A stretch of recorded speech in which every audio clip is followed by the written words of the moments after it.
ಕೃಷ್ಣ ಇಲ್ಲದೆ ಪ್ರಪಂಚವೇ ಇಲ್ಲ ಅಲ್ವಾ. ಅರ್ಜುನ ಮಾತ್ರ ಅಲ್ಲ, ಯಾರು ಕೂಡ ಅಲಗಾಡೋದು ತೇನವಿನ ತೃಣಮಪಿನ ಚಲತಿ. ಒಂದು ಹುಲ್ಲು ಕಡ್ಡಿ ಕೂಡ ಆ ಕೃಷ್ಣನ ಸಂಕಲ್ಪವಿಲ್ಲದೆ ಅಲುಗಾಡೋದಕ್ಕೆ ಸಾಧ್ಯ ಇಲ್ಲ. ಈ ಕೃಷ್ಣನ ದೇವಸ್ಥಾನ ಬಂದ ಮೇಲೆ ಆ ಪ್ಲೇಗ್ ಕಾಯಿಲೆ ವಾಸಿ ಆಯಿತು ಅಂತ ಕೂಡ ಹೇಳ್ತಾರೆ. ರಾಮಾನುಜರ ಸಂಪ್ರದಾಯವನ್ನ ಎರಡು ರೀತಿ ಅರ್ಥ ಮಾಡ್ಕೊಂಡಿದ್ದಾರೆ. ಎರಡು ಸೆಕ್ಟ್ ಆಫ್ ಪೀಪಲ್ ಅಂತ ಹೇಳಬಹುದು. ಕೃಷ್ಣ ಭೂಲೋಕದಲ್ಲಿ ಅವತಾರ ಮಾಡಿದ್ದೇ ಗೋವುಗಳನ್ನು ಸಂರಕ್ಷಣೆ ಮಾಡಲಿಕ್ಕೋಸ್ಕರವಾಗಿ. ಗೋರೂಪದಲ್ಲಿ ಭೂದೇವಿ ಪ್ರಾರ್ಥನೆ ಮಾಡಿದ್ರಿಂದ ಗೋಪಾಲಕನಾಗಿ ಅವತಾರ ಮಾಡ್ತಾನೆ ಕೃಷ್ಣ. ಸಂಸಾರ ಅಂದರೆ 3 ಗುಣಗಳು ಅಂತ ಅರ್ಥ. ಸತ್ವ, ರಜಸ್ಸು, ತಮಸ್ಸು 3 ಗುಣಗಳಿಂದ ಕೂಡಿರುವಂತಹ ಮಾಯಾಪೂರಿತವಾದ ಸಂಸಾರ ಇದು. ಸಾರ ಶಬ್ದಕ್ಕೆ ಅದೇ ಅರ್ಥ. ನಾವು ಆ ಶಬ್ದವನ್ನು ಬೇರೆ ಬೇರೆ ಕಾಂಟೆಕ್ಸ್ನಲ್ಲಿ ಯೂಸ್ ಮಾಡಿಬಿಡ್ತೀವಿ. ಹೆಂಡತಿ ಮಕ್ಕಳನ್ನ ಹೇಳೋದಕ್ಕೆ ಹೊರಟು ಸಂಸಾರ ಅಂತ ಹೇಳ್ಬಿಡ್ತೀವಿ.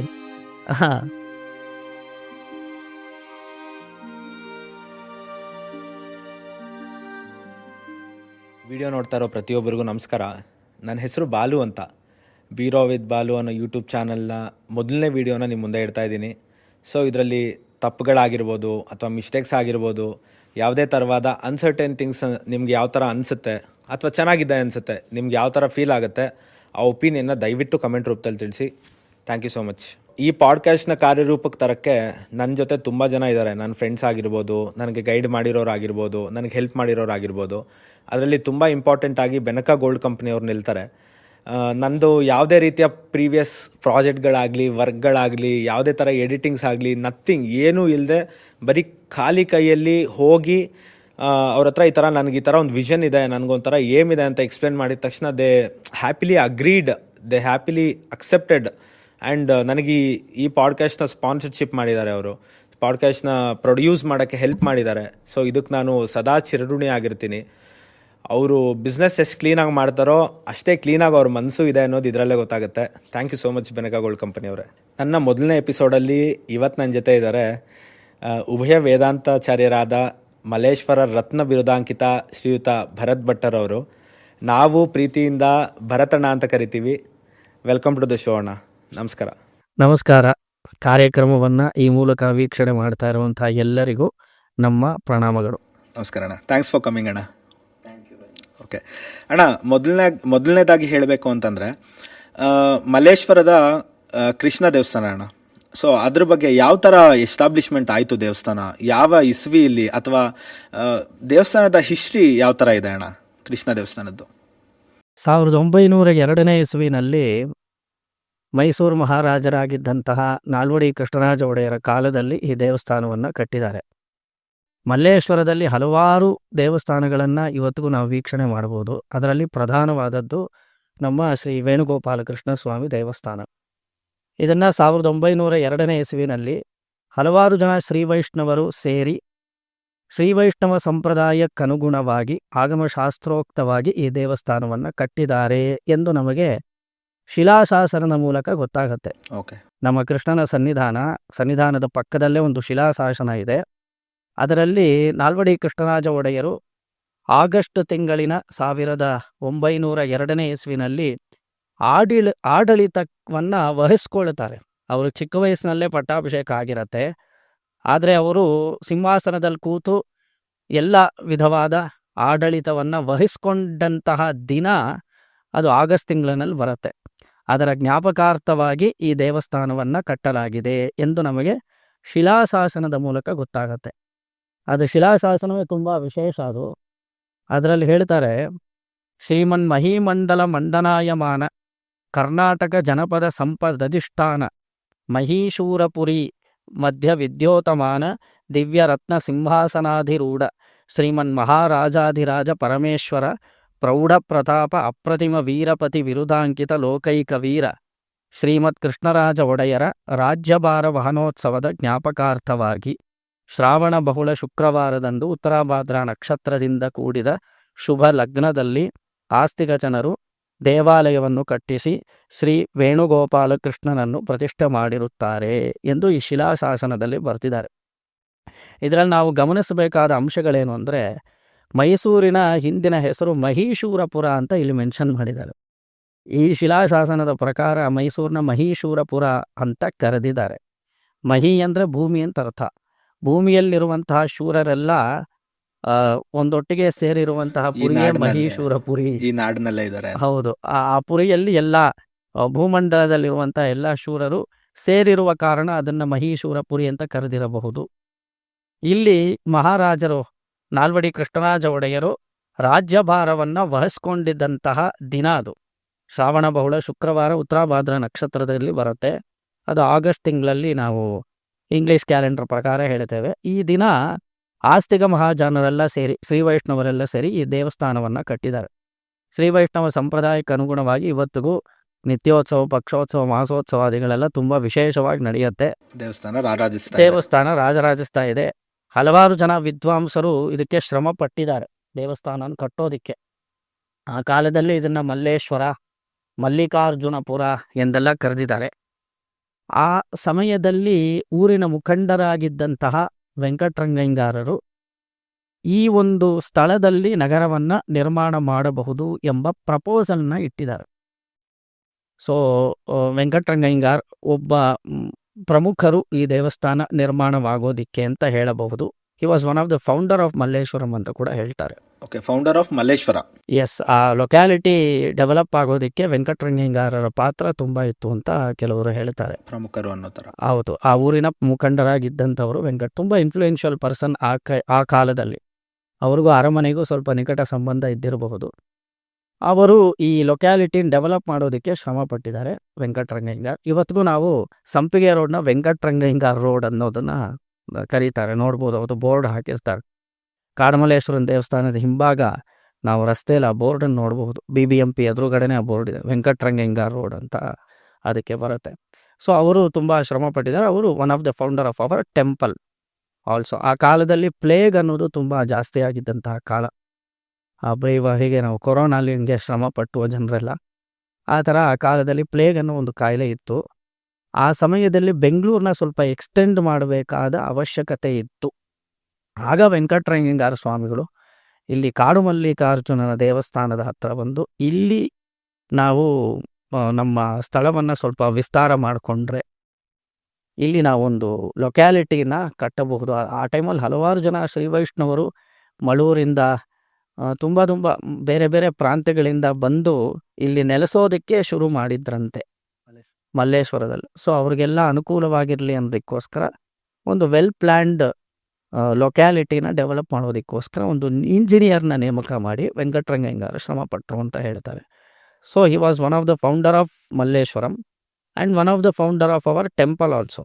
ಈ ದೇವಸ್ಥಾನ ಕಟ್ಟೋದಕ್ಕೆ ಮುಖ್ಯ ಕಾರಣಕರ್ತರಾಗಿ ಅವರಿದ್ದಾರೆ. ಅವ್ರ ಕಾಲದಲ್ಲಿ ಈ ಕೃಷ್ಣನ ದೇವಸ್ಥಾನ ಬಂದ ಮೇಲೆ ಆ ಪ್ಲೇಗ್ ಕಾಯಿಲೆ ವಾಸಿ ಆಯಿತು ಅಂತ ಕೂಡ ಹೇಳ್ತಾರೆ, ಪ್ರತೀತಿ ಇವೆ. ಹೌದು, ಅಂದರೆ ನಾನು ಒಂದು ಗೌರ್ಮೆಂಟ್ ಇದರಲ್ಲಿ ಓದೋವಾಗ ನಾನು ಅದನ್ನ ನೋಡಿದೆ. ಸೊ ಈ ಪ್ಲೇಗ್ ಅನ್ನೋ ಮಹಾಮಾರಿ ಬಗ್ಗೆ ಅದರಲ್ಲೂ ಮೆನ್ಷನ್ ಆಗಿದೆ. ಎಸ್, ಅದು ಗೌರ್ಮೆಂಟ್ ಅವರೇ ರಿಲೀಸ್ ಮಾಡಿರೋ ಅಂಥ ಒಂದು ಆರ್ಟಿಕಲ್ ಅಂತ ಕರಿಬೋದಣ್ಣ. ಅದರಲ್ಲಿ ನಾನು ಓದಿದ್ದೆ. Yes, it is mentioned. So ಆ ಪ್ಲೇಗ್ ಕಾಯಿಲೆ ವಾಸಿ ಆಯಿತು ಕೃಷ್ಣನ ದೇವಸ್ಥಾನ ಕಟ್ಟಿದಾಗ ಅಂತ ಹೇಳ್ತಾರೆ. ನೋಡಿ, ಈ ಮಲ್ಲೇಶ್ವರದಲ್ಲಿ ತುಂಬ ದೇವಸ್ಥಾನಗಳನ್ನು ನಾವು ನೋಡಬಹುದು. ಅದರಲ್ಲಿ ಕಾಡು ಮಲ್ಲೇಶ್ವರ ದೇವಸ್ಥಾನ ಒಂದು. ಅದು ಎಕ್ಕೋಜಿ ರಾಯರ ಕಾಲದಲ್ಲಿ ಶಿವಾಜಿ ಮಹಾರಾಜರ ಸಹೋದರರಾಗಿದ್ದಂತಹ ವೆಂಕೋಜಿ ರಾಯರು ಅವ್ರ ಕಾಲದಲ್ಲಿ ಕಟ್ಟಿದಂತಹ ದೇವಸ್ಥಾನ ಈ ಮಲ್ಲಿಕಾರ್ಜುನನ ದೇವಸ್ಥಾನ. ಆ ಕಾಲದಲ್ಲಿ ವೆಂಕೋಜಿ ರಾಯರು ಮಲ್ಲಿಕಾರ್ಜುನ ದೇವಸ್ಥಾನಕ್ಕೆ ಈ ಮೇದರನಿಂಗನಹಳ್ಳಿ ಎಂದು ಕರೆಯಲ್ಪಡುವಂತಹ ಗ್ರಾಮವನ್ನು ದೇಣಿಗೆಯಾಗಿ ಕೊಟ್ಟರು ಎಂಬುದಕ್ಕೆ ಒಂದು ಶಿಲಾಶಾಸನ ಅಲ್ಲಿ ಕೂಡ ಇದೆ. ಅದು ಕಾಡುಮಲ್ಲಿಕಾರ್ಜುನ ದೇವಸ್ಥಾನದ ಪಕ್ಕದಲ್ಲೇ ಒಂದು ಬಂಡೆ, ಮತ್ತೆ ಕಾಡುಮಲ್ಲೇಶ್ವರ ದೇವಸ್ಥಾನ ಮಧ್ಯದಲ್ಲೇ ಇದೆ. ಮಧ್ಯದಲ್ಲಿ ಒಂದು ಬಂಡೆ ಇದೆ, ಅದರಲ್ಲಿ ಕೆತ್ತನೆ ಮಾಡಿದ್ದಾರೆ. ಆ ಕಾಲದಲ್ಲಿ ಈ ಗ್ರಾಮವನ್ನ ಮಲ್ಲಿಕಾರ್ಜುನನ ದೇವಸ್ಥಾನಕ್ಕೆ ಸಮರ್ಪಣೆ ಮಾಡಿದ್ದಾರೆ ಅಥವಾ ದೇಣಿಗೆಯಾಗಿ ಕೊಟ್ಟಿದ್ದಾರೆ ಎಕ್ಕೋಜಿರಾಯರು ಅಂತ ಹೇಳಿದ್ದಾರೆ. ಆ ಸಮಯದಲ್ಲಿ ಮಲ್ಲೇಶ್ವರವನ್ನ ಮೇದರನಿಂಗನಹಳ್ಳಿ ಅಂತ ಕರೀತಾ ಇದ್ರು ಅಂತ ಶಿಲಾಶಾಸನದಲ್ಲಿದೆ. ಅದಾದ ನಂತರ ಮಲ್ಲಿಕಾರ್ಜುನ ದೇವಸ್ಥಾನ ಇದೇ ಪ್ರಾಂತ್ಯದಲ್ಲಿ ಇದ್ದಿದ್ದರಿಂದ ಮಲ್ಲಿಕಾರ್ಜುನಪುರ ಅಂತ ಕರೀತಾ ಇದ್ರು. ಅದೇ ಶಾಸನದಲ್ಲಿ ಮಲ್ಲಪುರದ ಮಲ್ಲಿಕಾರ್ಜುನನ ದೇವಸ್ಥಾನಕ್ಕೆ ದೇಣಿಗೆಯನ್ನು ನೀಡಲಾಗಿದೆ ಅಂತ ಮೆನ್ಷನ್ ಮಾಡಿದ್ದಾರೆ. ಸೊ ಮಲ್ಲಪುರ ಅಂತ ಕೂಡ ಕರೆದಿದ್ದಾರೆ, ಮಲ್ಲೇಶ್ವರನ ಮಲ್ಲಪುರ ಅಂತ ಕರೆದಿದ್ದಾರೆ. ಅದು ಉಲ್ಲೇಖ ಇದೆ. ಮಲ್ಲಿಕಾರ್ಜುನನನ್ನ ಮಲ್ಲಣ್ಣ ಅಂತ ಕರೆಯೋ ಸಂಪ್ರದಾಯ ಇದೆ ನೋಡಿ. ವೆಂಕಟೇಶ್ವರ ಸ್ವಾಮಿನ ಸಾಮಾನ್ಯವಾಗಿ ವೆಂಕಣ್ಣ ಅಂತ ಕರೀತಾರೆ. ಅಲ್ಲಿ ಶ್ರೀಶೈಲ ಕ್ಷೇತ್ರದಲ್ಲಿ ದ್ವಾದಶ ಜ್ಯೋತಿರ್ಲಿಂಗದಲ್ಲಿ ಒಂದಾದಂಥ ಮಲ್ಲಿಕಾರ್ಜುನ ಸ್ವಾಮಿ, ಅವನನ್ನು ಮಲ್ಲನ್ನ ಅಂತ ಕರೆಯೋ ಸಂಪ್ರದಾಯ ಇದೆ. ಅದೇ ಮಲ್ಲಿಕಾರ್ಜುನ ದೇವಸ್ಥಾನ ಇಲ್ಲೂ ಇರೋದ್ರಿಂದ ಇದನ್ನು ಮಲ್ಲಪುರ ಅಂತ ಕರೆದಿರಬಹುದು. ಮಲ್ಲಿಕಾರ್ಜುನಪುರ ಆಗಿ ಇವಾಗ ಮಲ್ಲೇಶ್ವರವಾಗಿದೆ. ಅದು ಎಲ್ಲ ಸ್ವಲ್ಪ ತಮಿಳವರೆಲ್ಲ ಜಾಸ್ತಿ ಸೇರ್ಕೊಂಡಿರೋದ್ರಿಂದ ಅದು ಮಲ್ಲೇಶ್ವರಂ ಆಗಿದೆ. ಈ ಮಲ್ಲೇಶ ಅನ್ನೋ ನಾಮ ಕೃಷ್ಣನಿಗೂ ಅನ್ವಯಿಸಿ ಒಂದು ಶ್ಲೋಕವನ್ನು ಮಾಡಿದ್ದಾರೆ ನಮ್ಮ ಪೂರ್ವರು. ಸೊ ಅದು ಅಂದ್ರೆ ಈ ಇದೆ ದೇವಸ್ಥಾನ ಮೆನ್ಷನ್ ಆಗಿದೆ. ಹೌದು, ನಮ್ಮ ಕೃಷ್ಣನ ದೇವಸ್ಥಾನ ಕಟ್ಟಿದ ಮೇಲೆ ಆ ಸಮಯದಲ್ಲಿ ಎಷ್ಟೋ ಜನ ವಿದ್ವಾಂಸರು ನಮ್ಮ ದೇವಸ್ಥಾನದಲ್ಲಿ ಇದ್ದಿದ್ದಾರೆ. ಅದರಲ್ಲಿ ಸಂಸ್ಕೃತ ಪಂಡಿತರು ಇದ್ದಾರೆ. ಈ ಉಭಯ ವೇದಾಂತ ಪ್ರವರ್ತಕರಾದಂತಹ ಶ್ರೀ ವೈಷ್ಣವರು ತುಂಬ ಜನ ಈ ದೇವಸ್ಥಾನಕ್ಕೆ ಸಂಬಂಧಿಸಿದ ಹಾಗೆ ಇದ್ದು ಮಂಗಳಾಶಾಸನ ಮಾಡಿದ್ದಾರೆ. ನಮ್ಮ ಕೃಷ್ಣನ ಮೇಲೆ ಹಲವಾರು ಶ್ಲೋಕಗಳನ್ನು ರಚನೆ ಮಾಡಿದ್ದಾರೆ, ಸುಪ್ರಭಾತವನ್ನು ಮಾಡಿದ್ದಾರೆ. ಸೊ ನಾವು ಪ್ರತಿದಿನ ಧನುರ್ಮಾಸದಲ್ಲಿ ಈ ಕೃಷ್ಣನಿಗೆ ಸಂಬಂಧಿಸಿದ ಶ್ಲೋಕಗಳನ್ನೆಲ್ಲ ನಾವು ದೇವಸ್ಥಾನದಲ್ಲಿ ಹೇಳ್ತೀವಿ. ಕೃಷ್ಣನ ಸುಪ್ರಭಾತ ಅದರಲ್ಲಿ ಈ ಕ್ಷೇತ್ರದ ಬಗ್ಗೆ ತಿಳಿಸಬೇಕಾದ್ರೆ ಅವರು ಹೇಳ್ತಾರೆ, ಕ್ಷೇತ್ರೇಸ್ಮಿನ್ ವಿಷ್ಣು ದಿಷ್ಣ್ಯಂ ಕತಿಚನ ವಿಬುಧಾಃ ವೈಷ್ಣವಾಸ್ತೆ ಪ್ರಕಲ್ಪ್ಯ ಶ್ರೀಶಸ್ಯ ಸ್ಥಾಪನಾರ್ಥಂ ಪ್ರಯತನ ನಿರತಾಃ ಸ್ವಪ್ನ ನಿರ್ದಿಷ್ಟ ದೇಶೆ ಲಬ್ಧಂ ಶ್ರೀ ವೇಣುಪಾಣಿಂ ವಿಧಿ ವದತಿ ಮುದಾ ಸ್ಥಾಪಯಾಮಾಸುರತ್ರ ಶ್ರೀಮಾನ್ ಮಲ್ಲೇಶನಾಮ ವಿಲಸತಿ ಜನತಾನುಗ್ರಹಾರ್ಥಂ ಚಿರಾತ್ಸಹ ಅಂತ ಈ ಶ್ಲೋಕ ಬರುತ್ತೆ. ಇದನ್ನು ವೇಣುಗೋಪಾಲ ಕೃಷ್ಣ ಸ್ವಾಮಿಗೆ ಆ ಕಾಲದಲ್ಲಿದ್ದಂತಹ ವಿದ್ವಾಂಸರು ಸಮರ್ಪಣೆ ಮಾಡಿದ್ದಾರೆ. ಈ ಕ್ಷೇತ್ರ ಹೇಗೆ ಬಂತು, ಕೃಷ್ಣ ಈ ಕ್ಷೇತ್ರದಲ್ಲಿ ಏಕೆ ನೆಲೆಸಿದ ಎಂಬ ವಿಷಯವನ್ನು ಈ ಶ್ಲೋಕದ ಮೂಲಕ ತಿಳಿಸಿದ್ದಾರೆ. ಇದನ್ನು ಕ್ಷೇತ್ರ ಅಂತ ಕರೆಸಿದ್ದಾರೆ ನೋಡಿ, ಸಾಮಾನ್ಯ ಮಂದಿರ ಅಲ್ಲ ಇದು. ಸಾಮಾನ್ಯ ಮಂದಿರಕ್ಕೂ ದೇವಸ್ಥಾನಕ್ಕೂ ಕ್ಷೇತ್ರ ಅನ್ನೋದಕ್ಕೂ ಸ್ವಲ್ಪ ವ್ಯತ್ಯಾಸ ಇದೆ. ಕ್ಷೇತ್ರ ಅಂದರೆ ತುಂಬ ದೊಡ್ಡದು ಎಂಬ ಅರ್ಥದಲ್ಲಿ ಕೃಷ್ಣನ ಪರಿಪೂರ್ಣ ಸಾನ್ನಿಧ್ಯ ಈ ಪ್ರಾಂತ್ಯದಲ್ಲಿರೋದ್ರಿಂದ ಅದನ್ನು ಕ್ಷೇತ್ರ ಎಂದು ಕರೆದಿರಬಹುದು. ಅಸ್ಮಿನ್ ವಿಷ್ಣು ದಿಷ್ಣ್ಯಂ ಕತಿಚನ ವಿಬುಧಾಃ ವೈಷ್ಣವಾಸ್ತೆ ಪ್ರಕಲ್ಪ್ಯ, ಶ್ರೀ ವೈಷ್ಣವ ಸಂಪ್ರದಾಯವನ್ನು ಪ್ರಪಂಚಕ್ಕೆ ಪರಿಚಯ ಮಾಡೋದಕ್ಕೋಸ್ಕರವಾಗಿಯೂ ಅಥವಾ ಶ್ರೀ ವೈಷ್ಣವ ಸಂಪ್ರದಾಯದಂತೆ ಭಗವಂತನಿಗೆ ಆರಾಧನೆ ಮಾಡುವ ಸಲುವಾಗಿ ಈ ದೇವಸ್ಥಾನವನ್ನು ಕಟ್ಟಲಾಗಿದೆ ಎಂದು ಈ ಶ್ಲೋಕದಲ್ಲಿ ಉಲ್ಲೇಖ ಇದೆ. ಇಲ್ಲಿ ಲಬ್ಧಂ ಶ್ರೀ ವೇಣುಪಾಣಿಂ ವಿಧಿ ವದತಿ ಮುದ ಅಂತ ಹೇಳಿದ್ದಾರೆ. ಸ್ಥಾಪಯ ಮಾಸುರತ್ರ, ಮೊದಲಿಗೆ ಇಲ್ಲಿ ನಂಬಿನಾರಾಯಣನ ಪ್ರತಿಷ್ಠೆ ಮಾಡಬೇಕು ಅಂತ ಭಾವಿಸ್ಕೊಂಡಿದ್ರು. ಆದರೆ ಸ್ವಪ್ನದಲ್ಲಿ ಅಲ್ಲಿ ವೆಂಕಟರಂಗಯ್ಯಂಗಾರ ಸ್ವಾಮಿಗಳ ಸ್ವಪ್ನದಲ್ಲಿ ಕೃಷ್ಣ ಪ್ರತ್ಯಕ್ಷವಾಗಿ ಬಂದು, ನಾನು ಅರಮನೆಯಲ್ಲಿದ್ದೇನೆ, ನನ್ನನ್ನು ಇಲ್ಲಿ ಕರ್ಕೊಂಡು ಬಂದು ಪ್ರತಿಷ್ಠಾಪನೆ ಮಾಡು ಎಂಬ ಸ್ವಪ್ನ ಬಂದು ಅವ್ರ ಅರಮನೆಗೆ ಹೋದಾಗ ಇವಾಗ ಪ್ರಸ್ತುತ ಇರುವಂತಹ ವೇಣುಗೋಪಾಲ ಕೃಷ್ಣನ ದಿವ್ಯವಾದ ಮೂರ್ತಿಯನ್ನು ಅವರು ದರ್ಶನ ಮಾಡಿದ ಮೇಲೆ ಸ್ವಪ್ನದಲ್ಲಿ ಬಂದಂತಹ ಕೃಷ್ಣ ಇವನೇ ಎಂದು ಅವರು ಗುರುತು ಮಾಡಿ ಆ ಕೃಷ್ಣನ ವಿಗ್ರಹ ತಂದು ಇಲ್ಲಿ ಪ್ರತಿಷ್ಠೆ ಮಾಡಿದ್ದಾರೆ. ಸ್ವಪ್ನ ನಿರ್ದಿಷ್ಟ ದೇಶೆ ಅಂತ ಈ ಶ್ಲೋಕದಲ್ಲಿ ಬರುತ್ತೆ. ಈ ಕೃಷ್ಣ ಇಲ್ಲಿ ಸ್ಥಾಪನೆಯಾದ ನಂತರ ಈ ಪ್ರಾಂತ್ಯಕ್ಕೆ ಮಲ್ಲೇಶ ನಾಮ, ಮಲ್ಲೇಶ ಎಂಬ ಹೆಸರಾಯಿತು ಎಂದು ಈ ಶ್ಲೋಕದಲ್ಲಿ ಅವರು ತೋರಿಸಿದರು. ಈ ಶ್ಲೋಕದ ಪ್ರಕಾರ ಕೃಷ್ಣನ ದೇವಸ್ಥಾನ ಬಂದ ನಂತರ ಈ ಪ್ರಾಂತ್ಯಕ್ಕೆ ಮಲ್ಲೇಶ್ವರ ಎಂಬ ಹೆಸರು ಬಂದಿರಬಹುದು ಎಂದು ನಮಗೆ ಗೊತ್ತಾಗತ್ತೆ. ಮಲ್ಲೇಶ್ವರ ಎಂದರೆ ಮಲ್ಲಯುದ್ಧದಲ್ಲಿ ಕೃಷ್ಣ ಪರಮಾತ್ಮ ಗೆದ್ದ, ಅಂದರೆ ಕಂಸ ಧನುರ್ಯಾಗ ನೆಪ ಮಾಡಿ ಕೃಷ್ಣನನ್ನು ಸಂಹಾರ ಮಾಡಿಬಿಡಬೇಕು ಅಂತ ಕರೆಸ್ತಾನೆ ನೋಡಿ ಅಕ್ರೂರನ ಮೂಲಕ. ಅಲ್ಲಿ ಬೃಂದಾವನದಲ್ಲಿದ್ದಂತಹ ಕೃಷ್ಣ ಮಥುರೆಗೆ ಬಂದು ಅಲ್ಲಿ ಮುಷ್ಟಿಕ, ಚಾಣೂರ ಮೊದಲಾದ ಮಲ್ಲರನ್ನು ಗೆದ್ದಿದ್ದರಿಂದ ಅವನಿಗೆ ಮಲ್ಲೇಶ್ವರ ಎಂಬ ಹೆಸರು ಬಂತು. ಸೊ ಮಲ್ಲೇಶ್ವರ ಅಂದರೆ ಕೃಷ್ಣ ಮಲ್ಲರನ್ನು ಗೆದ್ದಿದ್ದರಿಂದ ಮಲ್ಲೇಶ್ವರ. ಶ್ರೀಮಾನ್ ಮಲ್ಲೇಶ ನಾಮ ವಿಲಸತಿ ಜನತಾ ಅನುಗ್ರಹ, ಇಲ್ಲಿರುವಂತಹ ಕೃಷ್ಣನಿಗೆ ಮಲ್ಲೇಶ ಎಂದು ಹೆಸರು ಇದೆ ಅನ್ನೋದನ್ನ ನಮ್ಮ ದೇವಸ್ಥಾನದ ಮಲ್ಲೇಶ್ವರ ಎಂಬ ಹೆಸರು ಬಂದಿದೆ ಎಂದು ಈ ಶ್ಲೋಕದಲ್ಲಿ ಅವರು ತೋರಿಸಿದ.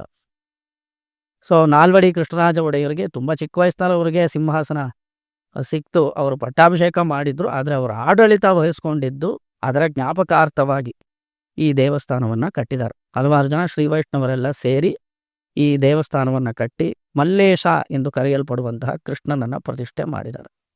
ಜೊತೆಗೆ ನಂಬಿನಾರಾಯಣರ ಸನ್ನಿಧಾನ ಕೂಡ ನಾವು ನೋಡಬಹುದು. ಈ ಕಡೆ ತಾಯಾರವರಿದ್ದಾರೆ, ರುಕ್ಮಿಣಿ ತಾಯಾರ ಸನ್ನಿಧಾನ. ಕೃಷ್ಣನ ಎಡಭಾಗಕ್ಕೆ ನಂಬಿನಾರಾಯಣರ ಸನ್ನಿಧಿ, ಕೃಷ್ಣನ ಬಲಭಾಗಕ್ಕೆ ರುಕ್ಮಿಣಿ ತಾಯಾರ ಸನ್ನಿಧಿ ಇದೆ. ಅಣ್ಣ ಇವಾಗ ಮೇನ್ ಆಗಿ ಕೃಷ್ಣ ಇದ್ದಾರೆ ನಮ್ಮ ದೇವಸ್ಥಾನದಲ್ಲಿ. ಸೊ ದರ್ಶನ ಮಾಡಿ ಹೊರಗಡೆ ಬರುವಾಗ ಬೆಣ್ಣೆ ಕೃಷ್ಣನ ನಾವು ನೋಡ್ತೀವಿ. ವೈ ಹಿ ಇಸ್ ದೇರ್ ಅಣ್ಣ, ಅವ್ರು ಯಾಕಿದ್ದಾರೆ ಅಲ್ಲಿ? ಬೆಣ್ಣೆ ಕೃಷ್ಣ ಸಮೀಪ ಕಾಲದಲ್ಲಿ ಪ್ರತಿಷ್ಠೆ ಮಾಡುವಂತಹದ್ದು. ನೋಡಿ, ನಮ್ಮಲ್ಲಿ ಜನ ಜಾಸ್ತಿ ಆದಾಗಲೆಲ್ಲ ದೇವಸ್ಥಾನದಲ್ಲಿ ಪೂಜಾ ಕೈಂಕರ್ಯಗಳು ಅಧಿಕವಾಗಿಬಿಡತ್ತೆ. ಅವರು ಜನರ ಮನಸ್ಸನ್ನು ತೃಪ್ತಿಪಡಿಸ್ಬೇಕಲ್ಲ. ನಾವು ಸಾಮಾನ್ಯವಾಗಿ ಮೂಲ ವಿಗ್ರಹಕ್ಕೆ ಅಭಿಷೇಕ ಮಾಡೋದಿಲ್ಲ, ಅದನ್ನು ಕಾಪಾಡಿಕೊಳ್ಬೇಕು ಅನ್ನೋದಕ್ಕೋಸ್ಕರ ನಾವು ಧನುರ್ಮಾಸದಲ್ಲಿ ಒಂದು ಸಂಪ್ರದಾಯ, ಆಯಾ ದೇವಸ್ಥಾನಗಳಿಗೆ ಒಂದೊಂದು ಸಂಪ್ರದಾಯಗಳಿರುತ್ತೆ, ಅದನ್ನು ಅವರು ಪಾಲಿಸ್ಕೊಂಡು ಬಂದಿರ್ತಾರೆ. ನಮ್ಮ ದೇವಸ್ಥಾನದಲ್ಲಿ ಏನು ಸಂಪ್ರದಾಯ ಅಂದರೆ, ವಿಷ್ಣು ದೀಪೋತ್ಸವದಿಂದ ಪ್ರಾರಂಭವಾಗಿ ಧನುರ್ಮಾಸಕ್ಕೆ ಮುಂಚೆ ಬರುವಂತಹ ವಿಷ್ಣು ದೀಪೋತ್ಸವ ಇದೆ, ಕಾರ್ತಿಕ ಮಾಸ, ಅವತ್ತಿಂದ ಪ್ರಾರಂಭವಾಗಿ ಸಂಕ್ರಾಂತಿಯ ಪರ್ಯಂತ ಮೂಲ ವಿಗ್ರಹಕ್ಕೆ ಅಭಿಷೇಕ ಇರೋದಿಲ್ಲ. ಆವಾಗ ಆ ಸಮಯದಲ್ಲಿ ಜನರೆಲ್ಲ ಇವ್ರು ಹರಕೆ ಹೊತ್ಕೊಂಡ್ಬಿಟ್ಟಿರ್ತಾರೆ. ನಾವು ಈ ದಿನ ಬರ್ತ್ಡೇ ದಿನ ಅಭಿಷೇಕ ಮಾಡಿ, ಅದೆಲ್ಲ ಹರಕೆ ಮಾಡಿ ಕೃಷ್ಣನಿಗೆ ಅಭಿಷೇಕ ಮಾಡಿಬಿಡಿ ಅಂತೆಲ್ಲ ಕೇಳ್ಕೊಳ್ತಾ, ನಮಗೆ ಹರಕೆ ಇದೆ ಅದನ್ನು ದಯವಿಟ್ಟು ತೀರಿಸ್ಬೇಕು ಅಂತೆಲ್ಲ ಅವ್ರ ಜನರ ಪ್ರಾರ್ಥನೆಗಳು. ಅದೆಲ್ಲ ಇದ್ದಿದ್ದರಿಂದ ಈ ಅಭಿಷೇಕ ಮಾಡಬೇಕು ಅನ್ನೋದಕ್ಕೋಸ್ಕರವಾಗಿ ಈ ಬಾಲಗೋಪಾಲನ ಪ್ರತಿಷ್ಠೆಯನ್ನು ಸಮೀಪ ಕಾಲದಲ್ಲಿ ಮಾಡಿದ್ದಾರೆ. ವೇಣುಗೋಪಾಲ ಕೃಷ್ಣ ತುಂಬ ಹಳೆಯ ಮೂರ್ತಿ ಅದು. ಅದು ಯಾವ ಕಾಲದಲ್ಲಿ ಯಾವ ಆಚಾರ್ಯ ಮಾಡಿದ್ದು ಅಂತ ನಮಗೆ ಇದುವರೆಗೂ ಗೊತ್ತಿಲ್ಲ. ನಮ್ಮ ದೇವಸ್ಥಾನದಲ್ಲಿ ಕೃಷ್ಣ ರುಕ್ಮಿಣಿ ತಾಯಾರಾಗಲಿ ನಂಬಿನಾರಾಯಣನಾಗಲಿ ಇದು ಯಾವ ಕಾಲದಲ್ಲಿ ಈ ವಿಗ್ರಹ ಕೆತ್ತನೆ ಆಗಿರಬಹುದು ಅಂತ ಕಂಡುಹಿಡಿಯೋದು ತುಂಬ ಕಷ್ಟ. ಬೇರೆ ಪಾಳುಬಿದ್ದ ದೇವಸ್ಥಾನದಲ್ಲಿ ಇದ್ದಂತಹ ಮೂರ್ತಿಗಳನ್ನೇ ತಂದು ಇಲ್ಲಿ ಪ್ರತಿಷ್ಠೆ ಮಾಡಿದ್ದಾರೆ. ಸೊ ನಂಬಿನಾರಾಯಣ ಕೂಡ ತೊಂಡನೂರಿನಲ್ಲಿ ಯಾವುದೋ ಒಂದು ದೇವಸ್ಥಾನದಲ್ಲಿ ಇದ್ದಂತಹ ಮೂರ್ತಿ, ಹೌದು, ಇದ್ದಂತಹ ಮೂರ್ತಿನ ತಗೊಂಡ್ಬಂದು ಇಲ್ಲಿ ಪ್ರತಿಷ್ಠೆ ಹೌದು.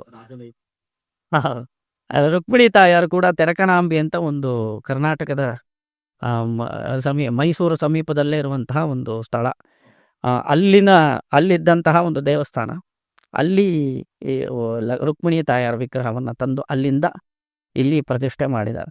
ಸೊ ಈ ಮೂರ್ತಿ ಇಷ್ಟು ವರ್ಷದ ಹಿಂದೆ ಇತ್ತು ಅಂತ ಹೇಳೋದಕ್ಕೆ ಸಾಧ್ಯವಿಲ್ಲ. ಉತ್ಸವ ಮೂರ್ತಿ ಅಂತೂ ತುಂಬ ಹಳೆಯದು. ಉತ್ಸವ ಮೂರ್ತಿ ಕೂರಂ ಅಂತ ತಮಿಳುನಾಡಿನಲ್ಲಿ ಕಾಂಚೀಪುರ ಸಮೀಪದಲ್ಲಿ ಕೂರಂ ಅನ್ನೋ ಒಂದು ಗ್ರಾಮ, ಅಲ್ಲಿ ಈ ಮೂರ್ತಿ ಇದ್ದು ಅಲ್ಲಿಂದ ತಗೊಂಡು ಬಂದು ಇಲ್ಲಿ ಪ್ರತಿಷ್ಠೆ ಮಾಡಿದ್ದಾರೆ ಅಂತ ನಮಗೆ ಹೇಳ್ತಾರೆ. ಸೊ ಯಾವ ಮೂರ್ತಿನೂ ಅವರು ಇದಕ್ಕೋಸ್ಕರ ಅಂತ ಮಾಡಿದ್ದಲ್ಲ. ದೇವಸ್ಥಾನದಲ್ಲಿ ನೂತನವಾದ ಮೂರ್ತಿಯನ್ನು ಪ್ರತಿಷ್ಠೆ ಮಾಡಿದ್ದು ಯಾವುದೂ ಇಲ್ಲ. ಸಮೀಪ ಕಾಲದಲ್ಲಿ ಬೆಣ್ಣೆ ಕೃಷ್ಣನನ್ನು ನೂತನವಾಗಿ ನಾವು ಮಾಡಿ ಅಭಿಷೇಕ, ಈ ಬೆಣ್ಣೆ ಅಲಂಕಾರ, ಈ ಜನರ ಭಕ್ತರ ಇಷ್ಟಾರ್ಥಗಳನ್ನು ಅದನ್ನು ನೆರವೇರಿಸ್ಕೊಳ್ಳೋದಕ್ಕೋಸ್ಕರವಾಗಿ, ಅವರ ಮನಸ್ಸಂತೋಷಕ್ಕೋಸ್ಕರವಾಗಿ, ತೃಪ್ತಿಗಾಗಿ ಬಾಲಗೋಪಾಲ ವಿಗ್ರಹವನ್ನು ಸಮೀಪ ಕಾಲದಲ್ಲಿ ನಾವು ಪ್ರತಿಷ್ಠೆ ಮಾಡಿದ್ದೀವಿ. ಬೆಣ್ಣೆ ಕೃಷ್ಣನನ್ನು ವೇಣುಗೋಪಾಲ ಕೃಷ್ಣನನ್ನು ಒಂದೇ ಸನ್ನಿಧಾನದಲ್ಲಿ ನಾವು ನೋಡಬಹುದು. ಕೃಷ್ಣನ 2 ಅವಸ್ಥೆ, ಬಾಲ್ಯಾವಸ್ಥೆ ಮತ್ತು ಕೌಮಾರಾವಸ್ಥೆ, ಕಿಶೋರಾವಸ್ಥೆ. ಅವನು ವೇಣುನಾದ ಮಾಡಿ ಗೋಪಿಕಾ ಸ್ತ್ರೀಯರನ್ನೆಲ್ಲ ಸೆಳೆದು ರಾಸಕ್ರೀಡೆ ಮಾಡಿದಾಗ ಹೇಗಿತ್ತನೋ ಅದೇ ರೀತಿ ವೇಣುಗೋಪಾಲನ ದರ್ಶನ ಮಾಡ್ಬೋದು. ಯಶೋಧ ಕಂದನಾಗಿ ಬೆಣ್ಣೆ ತಿನ್ನಬೇಕಾದ್ರೆ ಬೆಣ್ಣೆಗೋಸ್ಕರ ಆ ಬಾಲಗೋಪಾಲನ್ನು ಕೂಡ ನಾವು ಇಲ್ಲಿ ದರ್ಶನ ಮಾಡ್ಬೋದು. ಅಣ್ಣ, ಆಮೇಲೆ ನರನಾರಸಿಂಹ ಕ್ಷೇತ್ರ ಅಂತಾನು ಹೇಳ್ತಾರೆ. ಮತ್ತೆ ಕೆಲವೊಬ್ರು ಪರಿವಾರ ದೇವತೆಗಳನ್ನ ನೋಡಿದ್ದೀನಿ ನಾನು. ಅಂದರೆ ಎಂಟ್ರಿ ಆಗೋವಾಗೂ ರೈಟ್ ಸೈಡಲ್ಲಿ ಲೆಫ್ಟ್ ಸೈಡಲ್ಲಿ ದೇವತೆಗಳಿದ್ದಾರೆ, ಮತ್ತೆ ಎಕ್ಸಿಟ್ ಆಗೋವಾಗೂ ನಮಗೆ ಲೆಫ್ಟು ಮತ್ತು ರೈಟ್ ಎರಡೂ ಕಡೆಯಲ್ಲೂ ತುಂಬ ಜನ ಪರಿವಾರ ದೇವತೆಗಳಿದ್ದಾರೆ. ಅಲ್ಲಿ ಯಾರ್ಯಾರು ಇದ್ದಾರಣ್ಣ ದೇವಸ್ಥಾನದಲ್ಲಿ? ದೇವಸ್ಥಾನದಲ್ಲಿ ನಾವು ಕೃಷ್ಣ, ರುಕ್ಮಿಣಿ ತಾಯರ್ ಮತ್ತು ನಂಬಿನಾರಾಯಣರನ್ನ ದರ್ಶನ ಮಾಡ್ಬೋದು. ಕೃಷ್ಣ ಇಲ್ಲಿ ಬರೋದಕ್ಕಿಂತ ಮುಂಚೆನೇ ಆಂಜನೇಯನ ಸನ್ನಿಧಾನ ಇತ್ತು ಅಂತ ಹೇಳ್ತಾರೆ. ನಾವು ದೇವಸ್ಥಾನ ಪ್ರವೇಶ ಮಾಡಿದ ತಕ್ಷಣ ಬಲಭಾಗಕ್ಕೆ ನೋಡಿದ್ರೆ ಅಲ್ಲಿ ಆಂಜನೇಯನ ಸನ್ನಿಧಿ ಇದೆ. ಅದನ್ನು ಕಟ್ಟೆ ಆಂಜನೇಯ ಅಂತ ಕರೀತಾ ಇದ್ರು ಒಂದು ಕಾಲದಲ್ಲಿ ಅಂತ ಹೇಳ್ತಾರೆ. ಸೊ ಈ ಆಂಜನೇಯ ಈ ಸ್ಥಳದಲ್ಲಿ ಇದ್ದಿದ್ದರಿಂದಲೇ ಇಲ್ಲಿ ದೇವಸ್ಥಾನ ಕಟ್ಟಬಹುದು ಎಂಬ ಪ್ರಪೋಸಲ್ನ ಆ ಕಾಲದಲ್ಲಿ ಇಟ್ಟಿದ್ದಾರೆ. ಸೊ ಆಂಜನೇಯ ಹೇಗೂ ಇಲ್ಲಿದ್ದಾನೆ, ಇದು ಪ್ರಶಸ್ತವಾದ ಸ್ಥಳವಾಗಿದೆ ದೇವಸ್ಥಾನ ಕಟ್ಟೋದಿಕ್ಕೆ ಅಂತ ಹೇಳಿ ಕೃಷ್ಣ ಬರೋದಕ್ಕೂ ಕಾರಣ ಆಂಜನೇಯ ಅಂತ ಹೇಳಬಹುದು. ಇಲ್ಲಿ ಬಲಭಾಗದಲ್ಲಿ ಆಂಜನೇಯ ಕೃಷ್ಣನಿಗಿಂತಲೂ ತುಂಬ ಹಳೆಯವನು. ಕೃಷ್ಣ ಇಲ್ಲಿ ಬರೋದಕ್ಕಿಂತ ಮುಂಚೆ ಆಂಜನೇಯ ಸ್ವಾಮಿ ಇದ್ದ, ಅವನು ಇದ್ದಿದ್ದರಿಂದಲೇ ಇಲ್ಲಿ ದೇವಸ್ಥಾನ ಕಟ್ಟಬಹುದು ಅಂತ ಹಲವಾರು ಜನ ಅಲ್ಲಿ ಪ್ರಪೋಸಲ್ ಮಾಡಿದ್ದಾರೆ. ಸೊ ಆಂಜನೇಯನ ಸನ್ನಿಧಾನ ನೋಡುವ ಪಕ್ಕದಲ್ಲೇ ರಾಮದೇವರ ಸನ್ನಿಧಿ ಇದೆ. ಆ ಕಡೆಗೆ ಆಂಜನೇಯನ ಎಡಭಾಗಕ್ಕೆ ಸುದರ್ಶನ ಆಳ್ವಾರ್ ಸನ್ನಿಧಿ ಇದೆ, ಸುದರ್ಶನ ಚಕ್ರ. ಮತ್ತು ಶ್ರೀವೈಷ್ಣವ ಸಂಪ್ರದಾಯಕ್ಕೆ ಸಂಬಂಧಿಸಿದ ಆಳ್ವಾರ್ ಆಚಾರ್ಯರ ಸನ್ನಿಧಾನ ಕೂಡ ನೋಡಬಹುದು. ನಾವು ದೇವಸ್ಥಾನ ಎಂಟ್ರಿ ಆಗಿ ಲೆಫ್ಟ್ ಸೈಡ್ಗಿದೆ, ಎಡಭಾಗಕ್ಕಿದೆ. ಬಲಭಾಗದಲ್ಲಿ ರಾಮನ ಸನ್ನಿಧಾನ ಜೊತೆಗೆ ಆಂಜನೇಯ ಸ್ವಾಮಿ ಸುದರ್ಶನ, ಎಡಭಾಗಕ್ಕೆ ಆಳ್ವಾರ್ ಸನ್ನಿಧಾನ ನಾವು ನೋಡ್ಬೋದು. ಸ್ವಲ್ಪ ಅದರ ಆಳ್ವಾರ್ ಸನ್ನಿಧಾನದ ಪಕ್ಕದಲ್ಲೇ ಈಗ ಸಮೀಪ ಕಾಲದಲ್ಲಿ ಪ್ರತಿಷ್ಠಾಪನೆ ಮಾಡಲಾದಂತಹ ನವನಾರಸಿಂಹರ ಸನ್ನಿಧಿಯನ್ನು ನಾವು ನೋಡಬಹುದು. ನೋಡಿ, 9 ನರಸಿಂಹರನ್ನು ನಾವು ಒಂದೇ ಸ್ಥಳದಲ್ಲಿ ನೋಡಬಹುದು. ಅದು ನಮ್ಮ ಸನ್ನಿಧಾನ ಅಹೋಬಲದಲ್ಲಿ ಒಂದು ಪ್ರದಕ್ಷಿಣೆ, ಅಹೋಬಲ ಪ್ರದಕ್ಷಿಣೆ ಮಾಡಿದಷ್ಟು ಫಲ ನಮಗೆ ಸಿಗತ್ತೆ.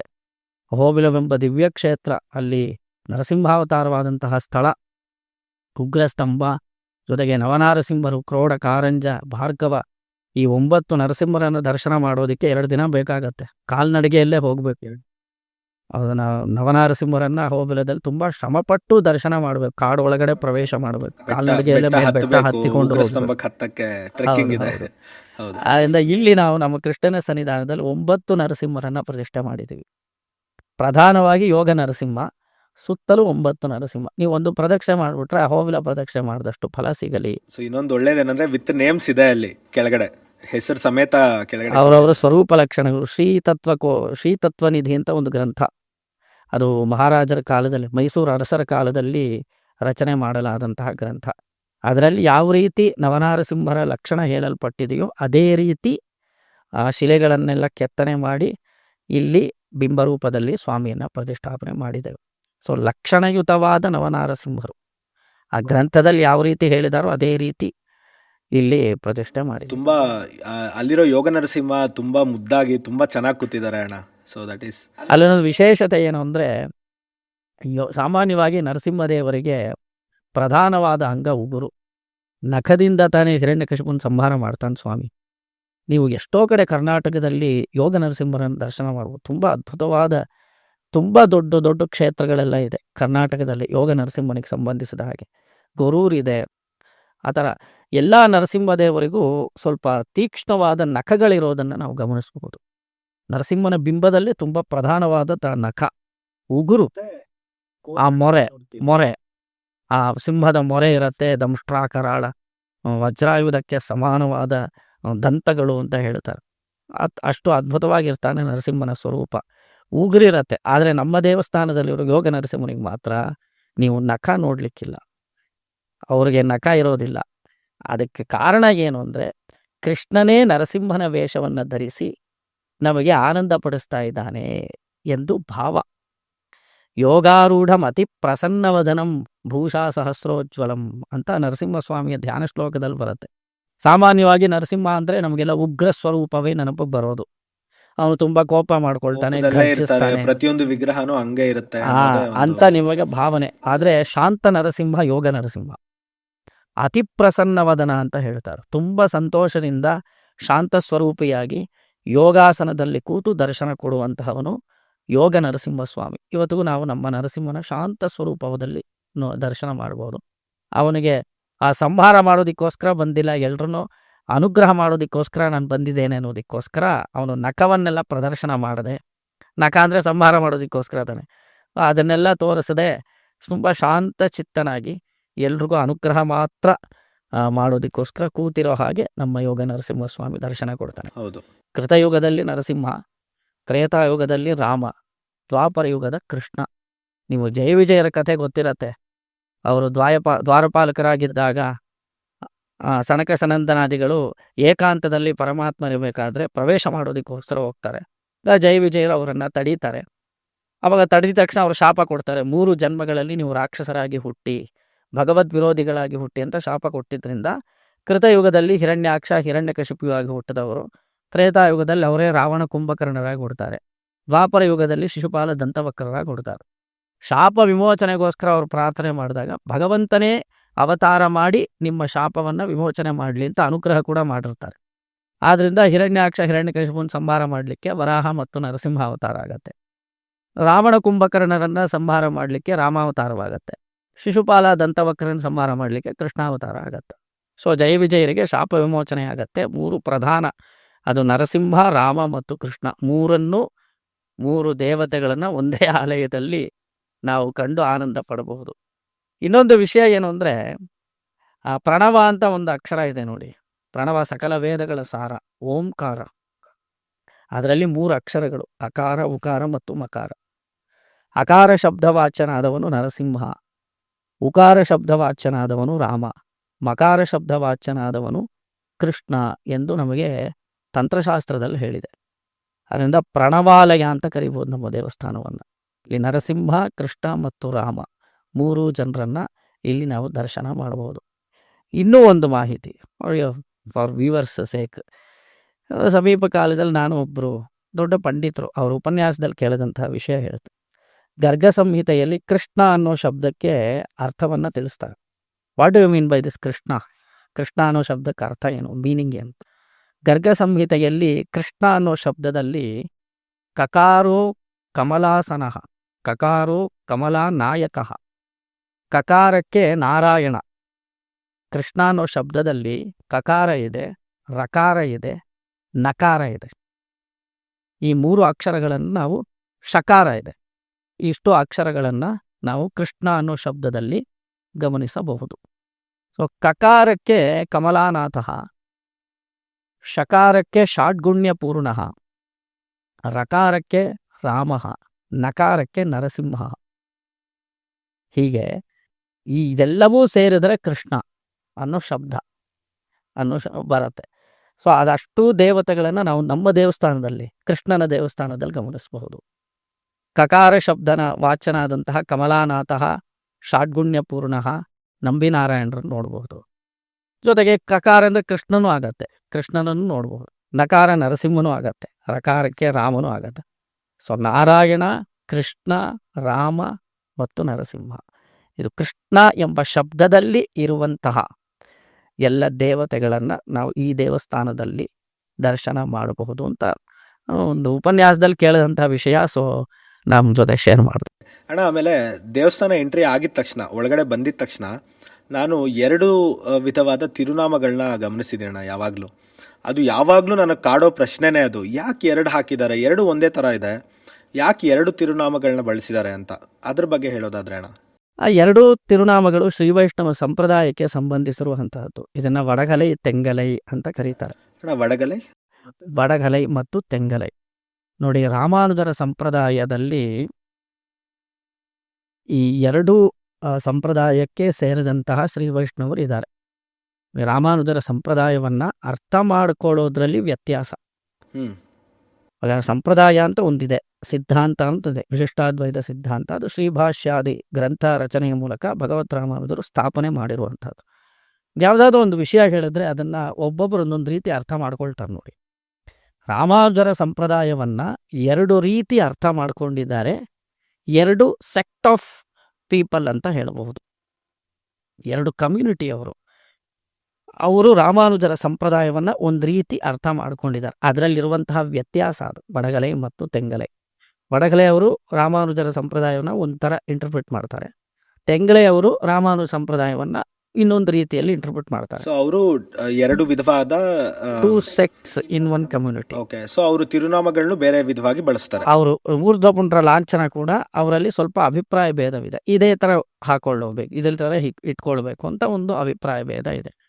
ದಟ್ ಬೋತ್ ಆರ್ ಡಿಫರೆನ್ಸಸ್ ಹೊರತು ದಟ್ ಇಸ್ ನಾಟ್ ಡಿಸ್ಕ್ರಿಮಿನೇಷನ್. ವೈವಿಧ್ಯತೆ ಅನ್ನೋದು ಬೇರೆ, ವಿರೋಧ ಅನ್ನೋದು ಬೇರೆ. ವಡಗಲೈ ತೆಂಗಲೈಗೆ ವಿರೋಧ ಅಂದ್ರೆ ಖಂಡಿತ ಇಲ್ಲ. ವಡಗಲೈ ನಾಮ ಮತ್ತು ತೆಂಗಲೈ ನಾಮ 2 ಸಿಂಬಲ್ ಏನಿದೆ, ಊರ್ಧ್ವಪುಂಡ್ರ ಲಾಂಛನಗಳು, ಯು ಆಕಾರದಲ್ಲಿಟ್ಟರೆ ಅದನ್ನು ವಡಗಲೈ ಅಂತ ಕರೀತಾರೆ, ವೈ ಆಕಾರದಲ್ಲಿಟ್ಟರೆ ಅದನ್ನು ತೆಂಗಲೈ ಅಂತ ಕರೀತಾರೆ. ಸೊ 2 ಆಕೃತಿಯ ಊರ್ಧ್ವಪುಂಡ್ರಗಳು ಶಾಸ್ತ್ರದಲ್ಲೇ ಹೇಳಿದೆ. ಆಗಮಶಾಸ್ತ್ರದಲ್ಲಿ 2 ವಿಧವಾದ ನಾಮಗಳ ಬಗ್ಗೆ ಉಲ್ಲೇಖವನ್ನು ತೋರಿಸ್ತಾರೆ ಪ್ರಮಾಣವಾಗಿ. ಸೊ ಬೋತ್ ಆರ್ ಒಂದು ವಿಧ ಅಂತ ಹೇಳಬೇಕು. ಇದೊಂದು ವಿಧ, ಅದೊಂದು ವಿಧ. ವಿರೋಧ ಅಂತ ವಿಧ. That is just. ಇವಾಗ ತುಂಬ ಜನ ಇವಾಗ ಪುಳಿಯೋಗರೆ, ಸಕ್ಕರೆ ಪೊಂಗಲ್ ಅಂತ 2 ವಿಧವಾದ ಪ್ರಸಾದ ಇದೆ. 2 ಭಗವಂತನಿಗೆ ನೈವೇದ್ಯ ಮಾಡ್ತೀವಿ. ಪುಳಿಯೋಗರೆ ಟೇಸ್ಟ್ ಬೇರೆ, ಸಕ್ಕರೆ ಪೊಂಗಲ್ ಟೇಸ್ಟ್ ಬೇರೆ. ಆ ಥರ ವಡಗಲೈ ತೆಂಗಲೈ, ಎಸ್, ಆ ಥರ ವಡಗಲೈ ತೆಂಗಲೈ 2 ಸಂಪ್ರದಾಯವೇ, ಬಟ್ 2 ಅಂಗೀಕೃತ್ಯವೇ. ಶಿಷ್ಟರು 2 ಅಂಗೀಕರಿಸಿ 2 ಸಮನ್ವಯಪಡಿಸಿ ಮುಂದೆ ನಡೆಯುತ್ತಾರೆ. ಈಗ ಅದನ್ನೇ ನೆಪವಾಗಿ ಇಟ್ಕೊಂಡು ಜಗಳ ಆಡೋರು ಎಷ್ಟೋ ಜನ ಇದ್ದಾರೆ. ಆದರೆ ಜಗಳವಾಡೋದು ನಮ್ಮ ಅಭಿಪ್ರಾಯವಲ್ಲ, ಅದು ಭಗವಂತನಿಗೆ ಇಷ್ಟವೂ ಆಗೋದಿಲ್ಲ ಅನ್ನೋದು ನಾವು ತಿಳ್ಕೊಳ್ಬೇಕು. ಅಣ್ಣ, ನೆಕ್ಸ್ಟ್ ಈ ದ್ವೈತ, ಅದ್ವೈತ ಮತ್ತು ವಿಶಿಷ್ಟಾದ್ವೈತ ಇದ್ರ ಬಗ್ಗೆ ಹೇಳೋದಾದ್ರೆ ಅಣ್ಣ. It is very big question and ಇದಕ್ಕೆ ಸ್ವಲ್ಪ ನಾಲೆಜ್ ಬೇಕಾಗತ್ತೆ. ನೋಡಿ, ದ್ವೈತ, ಅದ್ವೈತ ಆ್ಯಂಡ್ ವಿಶಿಷ್ಟಾದ್ವೈತ ಸಿದ್ಧಾಂತದ ಬಗ್ಗೆ ಮಾತಾಡೋದಕ್ಕೆ ಇದು ಸರಿಯಾದ ಪ್ಲಾಟ್ಫಾರ್ಮ್ ಅಂತ ನನಗೆ ಅನಿಸೋದಿಲ್ಲ. ಬಟ್ ನೀವು ಈ ಪ್ರಶ್ನೆ ಕೇಳಿರೋದ್ರಿಂದ ಒಂದು 2 ಲೈನಲ್ಲಿ ಸಾಮಾನ್ಯವಾಗಿ ಜನರು ಹೇಗೆ ಅರ್ಥ ಮಾಡ್ಕೊಳ್ಳೋದು ದ್ವೈತ, ಅದ್ವೈತ ಮತ್ತು ವಿಶಿಷ್ಟಾದ್ವೈತ ಅದ್ರ ಬಗ್ಗೆ ಸ್ವಲ್ಪ ಹೇಳ್ತೇನೆ ಅಷ್ಟೇ. ಅದ್ವೈತ ಮತವನ್ನು ಸ್ಥಾಪನೆ ಮಾಡಿದಂಥವರು ಆದಿಶಂಕರಾಚಾರ್ಯರು. ವಿಶಿಷ್ಟಾದ್ವೈತ ಸಂಪ್ರದಾಯವನ್ನು ತೋರಿಸ್ಕೊಟ್ಟಂಥವರು ಭಗವತ್ ರಾಮಾನುಜರು. ದ್ವೈತ ಸಂಪ್ರದಾಯವನ್ನು ಲೋಕಕ್ಕೆ ತೋರಿಸಿದಂಥವರು ಮಧ್ವಾಚಾರ್ಯರು. ಆಚಾರ್ಯರಲ್ಲಿ ಪ್ರಧಾನರು. ಅಂದರೆ ರಾಮಾನುಜರಿಗಿಂತ ಪೂರ್ವದಲ್ಲಿ ವಿಶಿಷ್ಟಾದ್ವೈತ ಇರಲಿಲ್ವಾ ಅಂದರೆ ಇತ್ತು. ಆದರೆ ರಾಮಾನುಜರು ಏನು ಮಾಡಿದ್ರು ಅಂದರೆ, ವ್ಯಾಸರು ರಚನೆ ಮಾಡಿದಂತಹ ಬ್ರಹ್ಮಸೂತ್ರಕ್ಕೆ ಭಾಷ್ಯವನ್ನು ರಚನೆ ಮಾಡಿದ್ರು. ನೋಡಿ, ವ್ಯಾಸಾಚಾರ್ಯರು ವೇದ ಮಂತ್ರಗಳನ್ನು ಅರ್ಥ ಮಾಡ್ಕೊಳ್ಳೋದಕ್ಕೋಸ್ಕರ ಕೆಲವು ಸೂತ್ರಗಳನ್ನು ರಚನೆ ಮಾಡಿದ್ದಾರೆ. ಅದಕ್ಕೆ ಬ್ರಹ್ಮಸೂತ್ರ ಅಂತ ಕರೀತಾರೆ. ಈ ಬ್ರಹ್ಮಸೂತ್ರಕ್ಕೆ 3 ಜನ ಆಚಾರ್ಯರು ವ್ಯಾಖ್ಯಾನ ಮಾಡಿದ್ದಾರೆ, ಕಾಮೆಂಟ್ರಿ ಕೊಟ್ಟಿದ್ದಾರೆ. ಶಂಕರಾಚಾರ್ಯರು ಭಾಷ್ಯ ಬರೆದಿದ್ದಾರೆ, ರಾಮಾನುಜರು ಭಾಷ್ಯ ಬರೆದಿದ್ದಾರೆ, ಮಧ್ವಾಚಾರ್ಯರು ಭಾಷ್ಯ ಬರೆದಿದ್ದಾರೆ. ಭಾಷ್ಯವನ್ನು ಬರೆದು ಸ್ಥಾಪನೆ ಮಾಡಿದಂತಹ ಸಿದ್ಧಾಂತ ಆದಿಶಂಕರರು ಅದ್ವೈತ. ಭಾಷ್ಯವನ್ನು ಬರೆದು ಸ್ಥಾಪನೆ ಮಾಡಿದಂತಹ ಸಿದ್ಧಾಂತ ಭಗವದ್ ರಾಮಾನುಜರು ವಿಶಿಷ್ಟಾದ್ವೈತ. ಭಾಷ್ಯವನ್ನು ಬರೆದು ದ್ವೈತ ಮತವನ್ನು ಸ್ಥಾಪನೆ ಮಾಡಿದವರು ಮಧ್ವಾಚಾರ್ಯರು. ಸೊ ಇವರಿವರ ಸಂಪ್ರದಾಯಕ್ಕೆ ಈ ಥರ ಹೆಸರು ಬರುತ್ತೆ. ಇವಾಗ ಅದ್ವೈತ, ವಿಶಿಷ್ಟಾದ್ವೈತ ಆ್ಯಂಡ್ ದ್ವೈತ. ಮುಖ್ಯವಾಗಿ ವಾಟ್ ಅಂದರೆ, ನಾವು ತಿಳ್ಕೊಳ್ಬೇಕಾಗಿರೋ ಅಂಶಗಳೇನು ಜೀವನದಲ್ಲಿ? ನಮಗೆ ಜನ್ಮ ಕೊಟ್ಟಿದ್ದಾರೆ ದೇವರು, ಹೌದೋ ಅಲ್ವೋ? ನಾವು ಸಾಯೋದಕ್ಕಿಂತ ಮುಂಚೆ ಏನು ತಿಳ್ಕೊಳ್ಬೇಕು? What is the purpose of this life ಅನ್ನೋದು ನಮ್ಗೆ ಗೊತ್ತಾಗಬೇಕಲ್ಲ. ತತ್ವ, ಹಿತ, ಪುರುಷಾರ್ಥ, ಇದು 3 ನಾವು ತಿಳ್ಕೊಳ್ಬೇಕು. ತತ್ವ ಅಂದರೆ ಏನು? ನಾವು ಯಾರು? ಮೊದಲು ನಾನು ಅಂದರೆ ಏನು? ನಾವು ನಮ್ಮನ್ನು ಹೇಗೆ ಗುರುತಿಸ್ಕೊಂಡಿದ್ದೀವಿ? ನಾವು ನಮ್ಮನ್ನು ದೇಹವಾಗಿ ಗುರುತಿಸ್ಕೊಂಡಿದ್ದೀವ? ನಮ್ಮನ್ನು ನಾವು ಮನಸ್ಸಾಗಿ ಗುರುತಿಸ್ಕೊಂಡಿದ್ದೀವ? ನಮ್ಮನ್ನು ನಾವು ಆತ್ಮವಾಗಿ ಗುರುತಿಸ್ಕೊಂಡಿದ್ದೀವ ಅನ್ನೋದು ಇಂಪಾರ್ಟೆಂಟ್. ನೋಡು, ನನ್ನ ದೇಹ ಅಂತ ಕರಿತೀವಿ. ಹಾಗಿದ್ರೆ ನಾನು ಯಾರು ಅನ್ನೋ ಒಂದು ಪ್ರಶ್ನೆ ಬರುತ್ತಲ್ಲ. ನನ್ನ ಮನಸ್ಸು, ನನ್ನ ಇಂದ್ರಿಯಗಳು, ನನ್ನ ಕಣ್ಣು, ನನ್ನ ಮೂಗು ಅಂತ ಹೇಳ್ತೀವಿ. ಬಟ್ ನಾನು ಯಾರು ಅನ್ನೋದೊಂದು ಪ್ರಶ್ನೆ ಇದೆ. ನಾವು ಆತ್ಮ ಎಂಬುದು ನಾವು ತಿಳ್ಕೊಳ್ಬೇಕಾಗತ್ತೆ. ಈ ಆತ್ಮ ಸ್ವರೂಪ ಏನು? ಹಾಗೂ ಆತ್ಮನಿಗೂ ಪರಮಾತ್ಮನಿಗೂ ಇರತಕ್ಕಂತಹ ಸಂಬಂಧವೇನು? ನಮ್ಮ ಸುತ್ತಲೂ ಇರುವಂತಹ ಈ ಜಗತ್ತಿನ ಸ್ವರೂಪವೇನು? ಇದನ್ನೇ ತತ್ವ ಅಂತ ಕರೀತಾರೆ. ಓಕೆ, ಜೀವಾತ್ಮ, ಪರಮಾತ್ಮ ಆ್ಯಂಡ್ ಪ್ರಕೃತಿ. ಜೀವಾತ್ಮ ಅಂದರೆ ನಾನು, ನನಗೆ ಆಧಾರನಾಗಿರುವಂತಹ ಪರಮಾತ್ಮ, ಹಾಗೂ ಸುತ್ತಲೂ ಇರುವಂತಹ ಪ್ರಪಂಚ. ಈ 3 ಸ್ವರೂಪ ಸ್ವಭಾವಗಳೇನು ಅಂತ ವೇದದಲ್ಲಿ ತಿಳಿಸ್ತಾರೆ.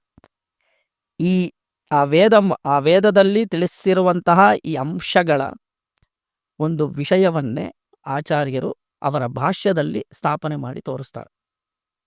ಆದಿಶಂಕರಾಚಾರ್ಯರು ಅದ್ವೈತ ಮತದಲ್ಲಿ ಜೀವಾತ್ಮ ಮತ್ತು ಈ ಪ್ರಕೃತಿ ಮಂಡಲ ಇದೆರಡನ್ನು ಮಿಥ್ಯೆ ಎಂದು ಹೇಳಿ ಬ್ರಹ್ಮವಸ್ತು ಒಂದೇ ನೆಲೆಸಿದೆ ಎಂದು ವೇದ ಮಂತ್ರಗಳನ್ನು ಆಧಾರವಾಗಿ ಇಟ್ಕೊಂಡು ಪ್ರತಿಪಾದನೆ ಮಾಡ್ತಾರೆ.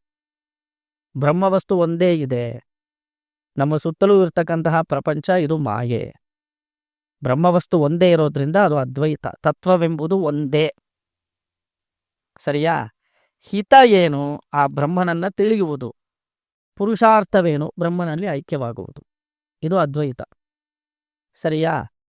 ಅದೇ ವೇದ ಮಂತ್ರಗಳನ್ನು ಆಧಾರವಾಗಿಟ್ಕೊಂಡು, ಅದೇ ವೇದ ಮಂತ್ರಗಳಿಗೆ ಉಪಬ್ರಹ್ಮಣವಾಗಿರುವಂತಹ ಇತಿಹಾಸ ಪುರಾಣಗಳನ್ನು ಆಧಾರವಾಗಿಟ್ಕೊಂಡು, ಎಲ್ಲ ಶಾಸ್ತ್ರಗಳನ್ನು ಆಧಾರವಾಗಿಟ್ಕೊಂಡು ವಿಶಿಷ್ಟಾದ್ವೈತ ಸಂಪ್ರದಾಯವನ್ನು ಭಗವತ್ ರಾಮಾನುಜರು ತೋರಿಸ್ತಾರೆ.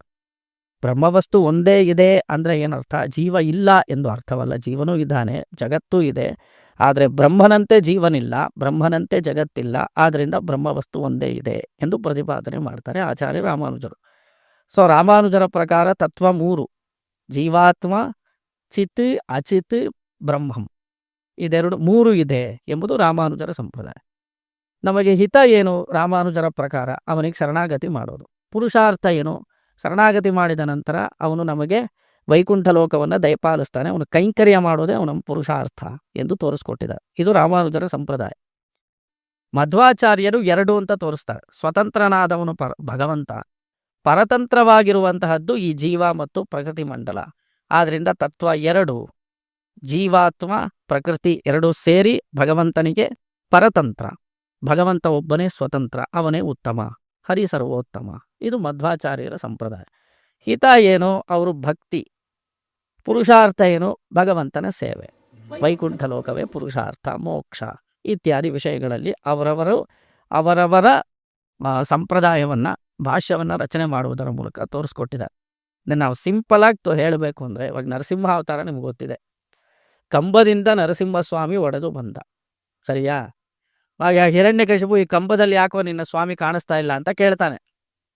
ಪ್ರಹ್ಲಾದ ಹೇಳ್ತಾನೆ, ಎಲ್ಲ ಕಡೆ ಭಗವಂತ ಕಾಣಿಸ್ತಾ ಇದ್ದಾನೆ ತಂದೆ. ನೋಡಿ, ಸನಾತನ ಧರ್ಮದಲ್ಲಿ ದೇವರು ಎಲ್ಲಿದ್ದಾನೆ ಎಂಬ ಪ್ರಶ್ನೆಗೆ ಉತ್ತರ ಅದು. ದೇವರು ಎಲ್ಲ ಕಡೆ ನೆಲೆಸಿದ್ದಾನೆ ಎಂಬುದು. ಸರ್ವವ್ಯಾಪಕನಾದವನು ಪರಮಾತ್ಮನು ಎಂದು. ಪ್ರಹ್ಲಾದನಿಗೆ ಪ್ರತಿಯೊಂದು ವಸ್ತುವಿನಲ್ಲೂ ಪರಮಾತ್ಮ ಕಂಡ. ಅಷ್ಟು ಪರಿಪಕ್ವವಾದ ಬುದ್ಧಿಯೋ ಮನಸ್ಸೋ ನಮಗಿಲ್ಲ. ಪ್ರಹ್ಲಾದ ಎಲ್ಲ ವಸ್ತುವಿನಲ್ಲೂ ದೇವರನ್ನೇ ನೋಡ್ತಾ ಇದ್ದಾನೆ. ಕಂಬದಲ್ಲೂ ದೇವರನ್ನ ನೋಡ್ತಾ ಇದ್ದಾನೆ. ಈ ಕಂಬದಲ್ಲಿ ಕಾಣಿಸ್ತಾ ಇದ್ದಾನೆ ತಂದೆ ಎಂದು ಹೇಳಿದ ತಕ್ಷಣ ಹಿರಣ್ಯಕಶಿಪು ಕೇಳ್ತಾನೆ, ಈ ಕಂಬದಲ್ಲಿ ನಿನ್ನ ಸ್ವಾಮಿ ಇದ್ದಿದ್ದೇ ಆದರೆ ಇದೋ ಈ ಕಂಬವನ್ನು ಒಡೆಯುತ್ತೇನೆ, ಅದರಿಂದ ನಿನ್ನ ಸ್ವಾಮಿ ಬರಲಿ ಎಂದು ಹೇಳಿ ಗದಾ ಪ್ರಹಾರ ಮಾಡಿದ ತಕ್ಷಣ ಅಲ್ಲಿಂದ ನರಸಿಂಹಸ್ವಾಮಿ ಬಂದ ಪ್ರತ್ಯಕ್ಷನಾಗಿ ಅಂತ ನಾವು ಕಥೆಯಲ್ಲಿ ನಮ್ಗೆ ಗೊತ್ತಾಗತ್ತೆ ನೋಡಿ. ಇವಾಗ ಪ್ರಹ್ಲಾದ ಯಾರು? ಜೀವಾತ್ಮ. ಓಕೆ. ಕಂಬ ಏನು? ಪ್ರಕೃತಿ. ಒಳಗಡೆ ಇರುವಂತಹವನು ನರಸಿಂಹ, ಅವನೇ ಪರಮಾತ್ಮ. ಕಂಬದಲ್ಲಿ ನರಸಿಂಹ ಎಂಬುದು ವಿಶಿಷ್ಟಾದ್ವೈತ. ಕಂಬ ಅಂತ ಒಂದಿದೆ, ಕಂಬದಲ್ಲಿ ನರಸಿಂಹಸ್ವಾಮಿ ಅಂತರ್ಯಾಮಿಯಾಗಿ ನೆಲೆಸಿದ್ದಾನೆ. ಈ ಚಿತ್ ಮತ್ತು ಅಚಿತ್ ಎರಡಕ್ಕೂ ನಿಯಾಮಕನಾದವನು ನರಸಿಂಹಸ್ವಾಮಿ, ಅವನೇ ಈಶ್ವರ. ಪ್ರಹ್ಲಾದನನ್ನು ನಿಯಂತ್ರಿಸುವವನು ನರಸಿಂಹನೇ, ಕಂಬವನ್ನು ನಿಯಂತ್ರಿಸುವವನು ನರಸಿಂಹನೇ. ಜಡ ಎಂದು ಕರೆಯಲ್ಪಡುವಂತಹ ಪ್ರಕೃತಿ, ಅದನ್ನು ಕಂಟ್ರೋಲ್ ಮಾಡುವವನು ಗಾಡ್. ಚೇತನ ಎಂದು ಕರೆಯಲ್ಪಡುವಂತಹ ಜೀವಾತ್ಮ, ಅವನನ್ನು ಕಂಟ್ರೋಲ್ ಮಾಡುವವನು ನರಸಿಂಹ. ಕಂಬದಲ್ಲಿ ನರಸಿಂಹ ಎಂಬುದು ವಿಶಿಷ್ಟಾದ್ವೈತ, ಕಂಬವೇ ನರಸಿಂಹ ಎಂಬುದು ಅದ್ವೈತ. ಅಷ್ಟೇ ನೋಡಿ. ಈ ಇಬ್ರಿಗೂ ಲಕ್ಷ್ಯ ನರಸಿಂಹನೇ. ನೀವು ಕಂಬ ಇದೆ ಅಂತ ಹೇಳಿ ಕಂಬ ಇಲ್ಲ ಅಂತ ಹೇಳಿದ್ರು ಕೂಡ ಇಬ್ರಿಗೂ ಲಕ್ಷ್ಯ ಯಾರು ಅಂದರೆ ನರಸಿಂಹನೇ. ಸೊ ಬ್ರಹ್ಮವಸ್ತುವನ್ನು ತಿಳಿಯೋದು ಮೂರು ಆಚಾರ್ಯರು ಅಂಗೀಕಾರ ಮಾಡಿರುವಂತಹ ವಿಷಯವೇ. ಬ್ರಹ್ಮವಸ್ತುವನ್ನು ನಾವು ತಿಳಿದುಕೊಳ್ಳಬೇಕು, ಪರಮಾತ್ಮನ ಬಗ್ಗೆ ತಿಳ್ಕೊಳ್ಬೇಕು, ನಮ್ಮ ಬಗ್ಗೆ ತಿಳ್ಕೊಳ್ಬೇಕು. ನಮಗೂ ಪರಮಾತ್ಮನಿಗೂ ನಡುವೆ ಇರುವಂತಹ ಈ ಸಂಸಾರ, ಇದರ ಸ್ವರೂಪ ತಿಳ್ಕೊಳ್ಬೇಕು. ನಮಗೆ ವಿರೋಧಿ ಇದು. ನಾವು ಈ ತ್ರಿಗುಣಾತ್ಮಕವಾದ ಸಂಸಾರ ಇದೆಯಲ್ಲ, ಇದು ನಮಗೆ ವಿರೋಧಿ. ತುಂಬ ಜನ ಸಂಸಾರ ಅಂದ್ರೇ ಹೆಂಡತಿ ಮಕ್ಕಳು ಅಂತ ಭಾವಿಸ್ಕೊಂಡು, ನಮ್ಮ ಸಂಸಾರ ಆನಂದ ಸಾಗರ ಅಂತ ಒಂದು ಕನ್ನಡದಲ್ಲಿ ಹಾಡು ಬೇರೆ ಇದೆ ನೋಡಿ. ಸಂಸಾರ ಅಂದರೆ 3 ಗುಣಗಳು ಅಂತ ಅರ್ಥ.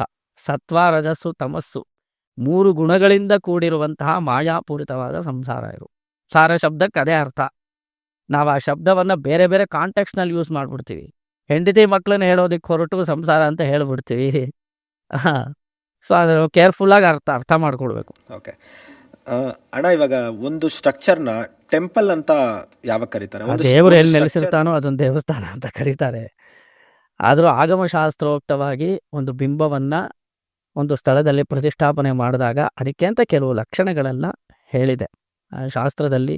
ಆಗ ಪಾಂಚರಾತ್ರಾಗಮ, ವೈಖಾನಸಾಗಮ, ಶೈವಾಗಮ, ಶಾಕ್ತಾಗಮ ಅಂತೆಲ್ಲ ವಿಧ ವಿಧವಾದ ಆಗಮಗಳನ್ನು ನಾವು ನೋಡ್ತೇವೆ.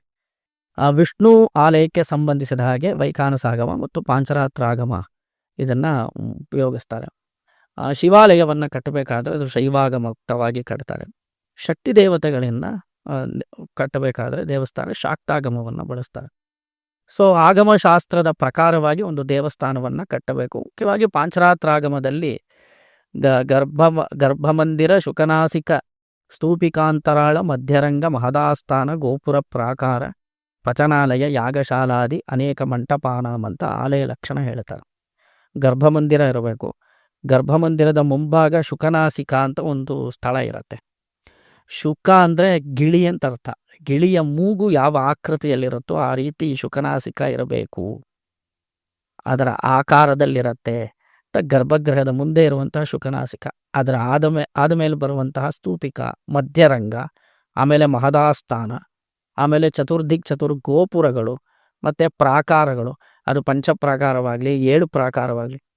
ಎಷ್ಟೋ ವಿದೇಶಗಳಲ್ಲಿ ಇವಾಗ ಶ್ರೀರಂಗದಲ್ಲಾದರೆ 7 ಪ್ರಾಕಾರ ಇರುತ್ತೆ ಒಂದು ದೇವಸ್ಥಾನಕ್ಕೆ. ಕೆಲವು ವಿದೇಶಗಳಲ್ಲಿ 5 ಪ್ರಾಕಾರ ಇರುತ್ತೆ. ಇನ್ನು ನಮಗೆ ಇಲ್ಲಿ ಜಾಗ ಸಾಕಾಗೋದಿಲ್ಲ ನೋಡಿ. ಬೆಂಗಳೂರಿನಲ್ಲಿರುವಂತಹ ದೇವಸ್ಥಾನಗಳಲ್ಲಿ 3 ಪ್ರಾಕಾರ ಇರೋ ದೇವಸ್ಥಾನ ನೋಡ್ಬೋದು, ಒಂದೇ ಪ್ರಾಕಾರ ಇರೋ ದೇವಸ್ಥಾನ ನೋಡ್ಬೋದು. ಒಟ್ಟಾರೆ ಒಂದು ಪ್ರಾಕಾರ ಇರಬೇಕು ಒಂದು ದೇವಸ್ಥಾನಕ್ಕೆ. ಈ ಥರ ಲಕ್ಷಣಗಳೆಲ್ಲ ಇದೆ.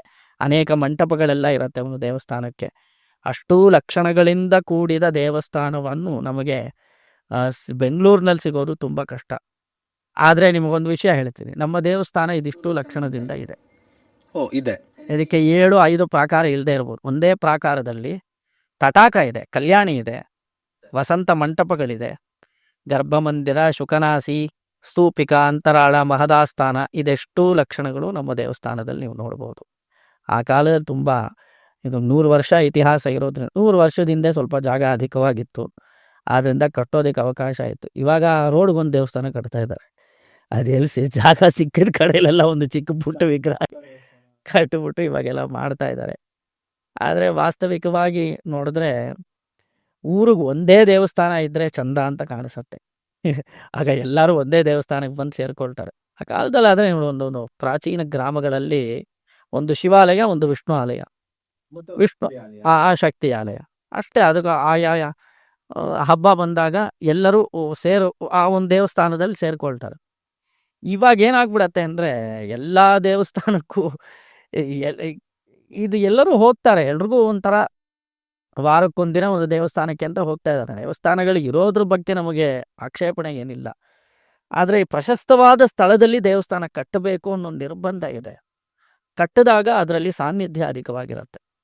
ಸೊ ಸಾನ್ನಿಧ್ಯ ಅಧಿಕವಾದಷ್ಟು ನಮಗೆ ಪೂಜೆ ಮಾಡೋದ್ರಿಂದ ಫಲ ಸಿಗತ್ತೆ. ಸೊ ಅದ್ರ ಬಗ್ಗೆ ನಾವು ಗಮನ ಹರಿಸಬೇಕು. ಕಂಡು ಕಡೆಯಲ್ಲೆಲ್ಲ ದೇವಸ್ಥಾನ ಕಟ್ಟೋದನ್ನು ಬಿಟ್ಟು ಒಂದು ಪ್ರಶಸ್ತವಾದ ಸ್ಥಳದಲ್ಲಿ ದೇವಸ್ಥಾನ ಕಟ್ಟೋದು ಉತ್ತಮ ಅಂತ ನಮಗೆ ಕಾಣಿಸುತ್ತೆ. ಜೀರ್ಣೋದ್ಧಾರ ಮಾಡೋದು ತುಂಬ ವಿಶೇಷ ನೋಡಿ. ನೂತನವಾದ ದೇವಸ್ಥಾನ ಕಟ್ಟೋದ್ರಿಂದ ನಮಗೆ ಅದರಲ್ಲಿ ಸಿಗುವಂತಹ ಫಲಕ್ಕಿಂತಲೂ ದೊಡ್ಡದು ಜೀರ್ಣೋದ್ಧಾರ ಮಾಡೋದು. ಪ್ರಾಚೀನ ದೇವಸ್ಥಾನಗಳನ್ನು ಕಟ್ಟಿದ್ರೆ ಜೀರ್ಣೋದ್ಧಾರ ಮಾಡಿದ್ರೆ ಅಶ್ವಮೇಧ ಯಾಗ ಮಾಡಿದಷ್ಟು ಫಲ ಸಿಗತ್ತೆ ಅಂತ ಆಗಮಶಾಸ್ತ್ರದಲ್ಲಿ ವಿಧಿಸಿದ್ದಾರೆ.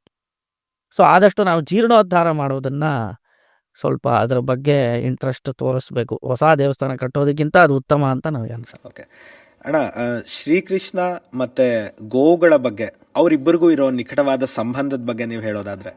ಕೃಷ್ಣ ಭೂಲೋಕದಲ್ಲಿ ಅವತಾರ ಮಾಡಿದ್ದೇ ಗೋವುಗಳನ್ನು ಸಂರಕ್ಷಣೆ ಮಾಡಲಿಕ್ಕೋಸ್ಕರವಾಗಿ. ಗೋರೂಪದಲ್ಲಿ ಭೂದೇವಿ ಪ್ರಾರ್ಥನೆ ಮಾಡಿದ್ರಿಂದ ಗೋಪಾಲಕನಾಗಿ ಅವತಾರ ಮಾಡ್ತಾನೆ ಕೃಷ್ಣ. ನೋಡಿ, ಆ ಕಾಲದಲ್ಲಿ ರಾಕ್ಷಸರೆಲ್ಲ ಅಧಿಕವಾದಾಗ ಇವರ ಉಪಟಳವನ್ನು ತಾಳಲು ಸಾಧ್ಯವಾಗದೆ ದೇವತೆಗಳೆಲ್ಲ ಪರಮಾತ್ಮನಲ್ಲಿ ಪ್ರಾರ್ಥನೆ ಮಾಡಿಕೊಳ್ತಾರೆ. ಕೃಷ್ಣಾವತಾರವಾಗಿ ಭಗವದ್ಗೀತೆಯನ್ನು ಅರ್ಜುನನಿಗೆ ಉಪದೇಶ ಮಾಡಬೇಕಾದ್ರೇ ಕೃಷ್ಣ ಪರಮಾತ್ಮ ತಾನು ಯಾವ ಕಾರಣಕ್ಕೋಸ್ಕರ ಅವತಾರ ಮಾಡಿದ ಎಂಬ ವಿಷಯವನ್ನು ತಿಳಿಸ್ತಾನೆ. ನಾವು ಪ್ರಸಿದ್ಧವಾದ ಶ್ಲೋಕ ನೋಡಿ, ಪರಿತ್ರಾಣಾಯ ಸಾಧೂನಾಂ ವಿನಾಶಾಯ ಚ ದುಷ್ಕೃತಾಂ ಧರ್ಮ ಸಂಸ್ಥಾಪನಾರ್ಥಾಯ ಸಂಭವಾಮಿ ಯುಗೆ ಯುಗೆ ಎಂದು ಕೃಷ್ಣ ಅರ್ಜುನನಿಗೆ ಹೇಳ್ತಾನೆ.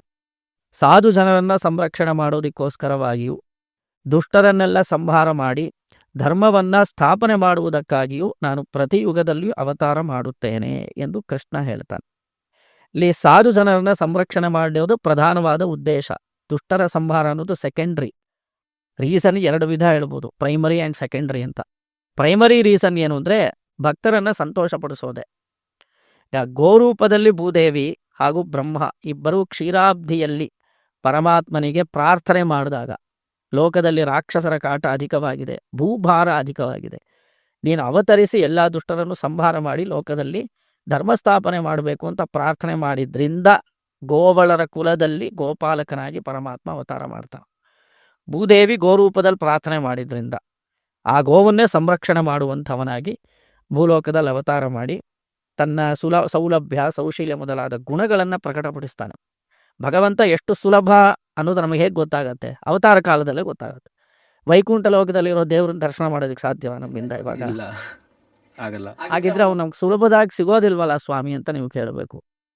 ನಮಗೆ ಸುಲಭವಾಗಿ ಪರಮಾತ್ಮ ಸಿಗುತ್ತಾನೆ ಎಂಬ ವಿಷಯ ಗೊತ್ತಾಗೋದೇ ಅವತಾರ ಕಾಲದಲ್ಲಿ. ರಾಮನಾಗ ಅವನ ಅವತಾರ ಮಾಡ್ದ, ದಶರಥನ ಪುತ್ರನಾಗಿದ್ದ, ಶಬರಿ ಕೊಟ್ಟ ಹಣ್ಣನ್ನು ಸ್ವೀಕಾರ ಮಾಡ್ದ, ಆಂಜನೇಯ ಸ್ವಾಮಿಯ ಬಳಿ ಸ್ನೇಹವನ್ನು ಬಯಸಿದ, ಸುಗ್ರೀವಾದಿ ವಾನರರಿಗೆಲ್ಲ ಅನುಗ್ರಹ ಮಾಡ್ದ, ಋಷಿಗಳಿಗೆಲ್ಲ ಅನುಗ್ರಹ ಮಾಡ, ರಾಕ್ಷಸಾದಿ ಮನುಷ್ಯಾದಿ ಎಲ್ಲ ಸಕಲ ವರ್ಗಕ್ಕೆ ಸಂಬಂಧಿಸಿದ ಜನರಿಗೂ ತುಂಬ ಹತ್ತಿರದಲ್ಲಿದ್ದ ರಾಮ. ಅದು ಸುಲಭತ್ವ ಅಂತ ಕರೀತಾರೆ. ತುಂಬ ಸುಲಭನು, ಸುಶೀಲನು, ತುಂಬ ಅದು ಆ ಗುಣ ಎಲ್ಲಿ ಗೊತ್ತಾಗತ್ತೆ? ದೇವರಿಗೆ ಕ್ವಾಲಿಟಿ ಇದೆ ಅನ್ನೋದು ನಮಗೆ ಗೊತ್ತಾಗೋದೇ ಅವತಾರ ಕಾಲದಲ್ಲಿ, ಅವನು ಅವತರಿಸಿದಾಗ ಮಾತ್ರ.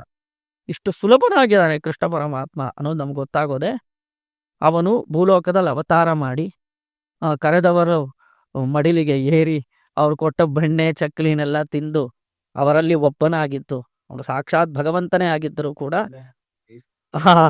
ಯಶೋಧಾದೇವಿ ಬೈದಾಗ ಬೈಸ್ಕೊಂಡು, ಒರಳಲ್ಲಿ ಕಟ್ಟಿದಾಗ ಕಟ್ಟಿಸ್ಕೊಂಡು, ಇಷ್ಟು ಸುಲಭದಲ್ಲಿ ಕೃಷ್ಣ ಪರಮಾತ್ಮ ಇದ್ದಾನಲ್ಲ ಅಂತ ನಮಗೆ ಗೊತ್ತಾಗೋದೇ ಅವನ ಅವತಾರ ಕಾಲದಲ್ಲಿ. ಆ ಗುಣಗಳನ್ನು ಪ್ರಕಟಪಡಿಸೋದಕ್ಕೋಸ್ಕರವೇ, ತಾನು ಸುಲಭನಾಗಿದ್ದೇನೆ ಭಕ್ತರ ವಿಷಯದಲ್ಲಿ ಅನ್ನೋದು ಗೊತ್ತಾಗೋದಕ್ಕೋಸ್ಕರನೇ ದೇವರು ಕೃಷ್ಣನಾಗಿ ಅವತಾರ ಮಾಡ್ದ ಅಂತ ಹೇಳ್ತಾರೆ. ಇನ್ನು ಗೋಪಾಲಕರಾಗಿ ಯಾಕೆ ಅವತರಿಸ್ದ ಅಂದರೆ ಗೋರೂಪದಲ್ಲಿ ಭೂದೇವಿ ಪ್ರಾರ್ಥನೆ ಮಾಡಿದ್ರಿಂದ ಗೋಪಾಲಕನಾಗಿ ಕೃಷ್ಣ ಅವತಾರ ಮಾಡ್ತಾನೆ.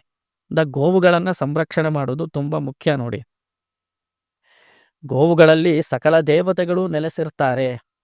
ಈ ಗೋವುಗಳನ್ನು ಕಾಪಾಡಿದ್ರಿಂದ ಅವನು ಗೋವಿಂದನಾದ, ಗೋಪಾಲನಾದ ಪರಮಾತ್ಮ ಎಂದು ನಾವು ತಿಳಿದುಕೊಳ್ಳಬೇಕು. ಗೋವುಗಳ ಬಗ್ಗೆ ಕನ್ನಡದಲ್ಲಿ ಒಂದು ಪದ್ಯ ಜ್ಞಾಪಕಕ್ಕೆ ಬರುತ್ತೆ.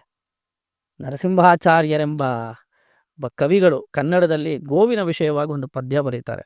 ಹಾಲಾದೆ ಕರೆದರೆ ಮೊಸರಾದೆ ಹೆಪ್ಪರೆ, ಮೇಲೆ ಕೆನೆಗಡೆದರೆ ಬೆಣ್ಣೆಯಾದೆ, ಮೇಲಾದ ತುಪ್ಪವೂ ನಾನಾದೆ ಕಾಸಿದರೆ, ನೀನಾರಿಗಾದೆಯೋ ಎಲೆ ಮಾನವ. ಹರಿ ಹರಿ ಗೋವು ನಾನು.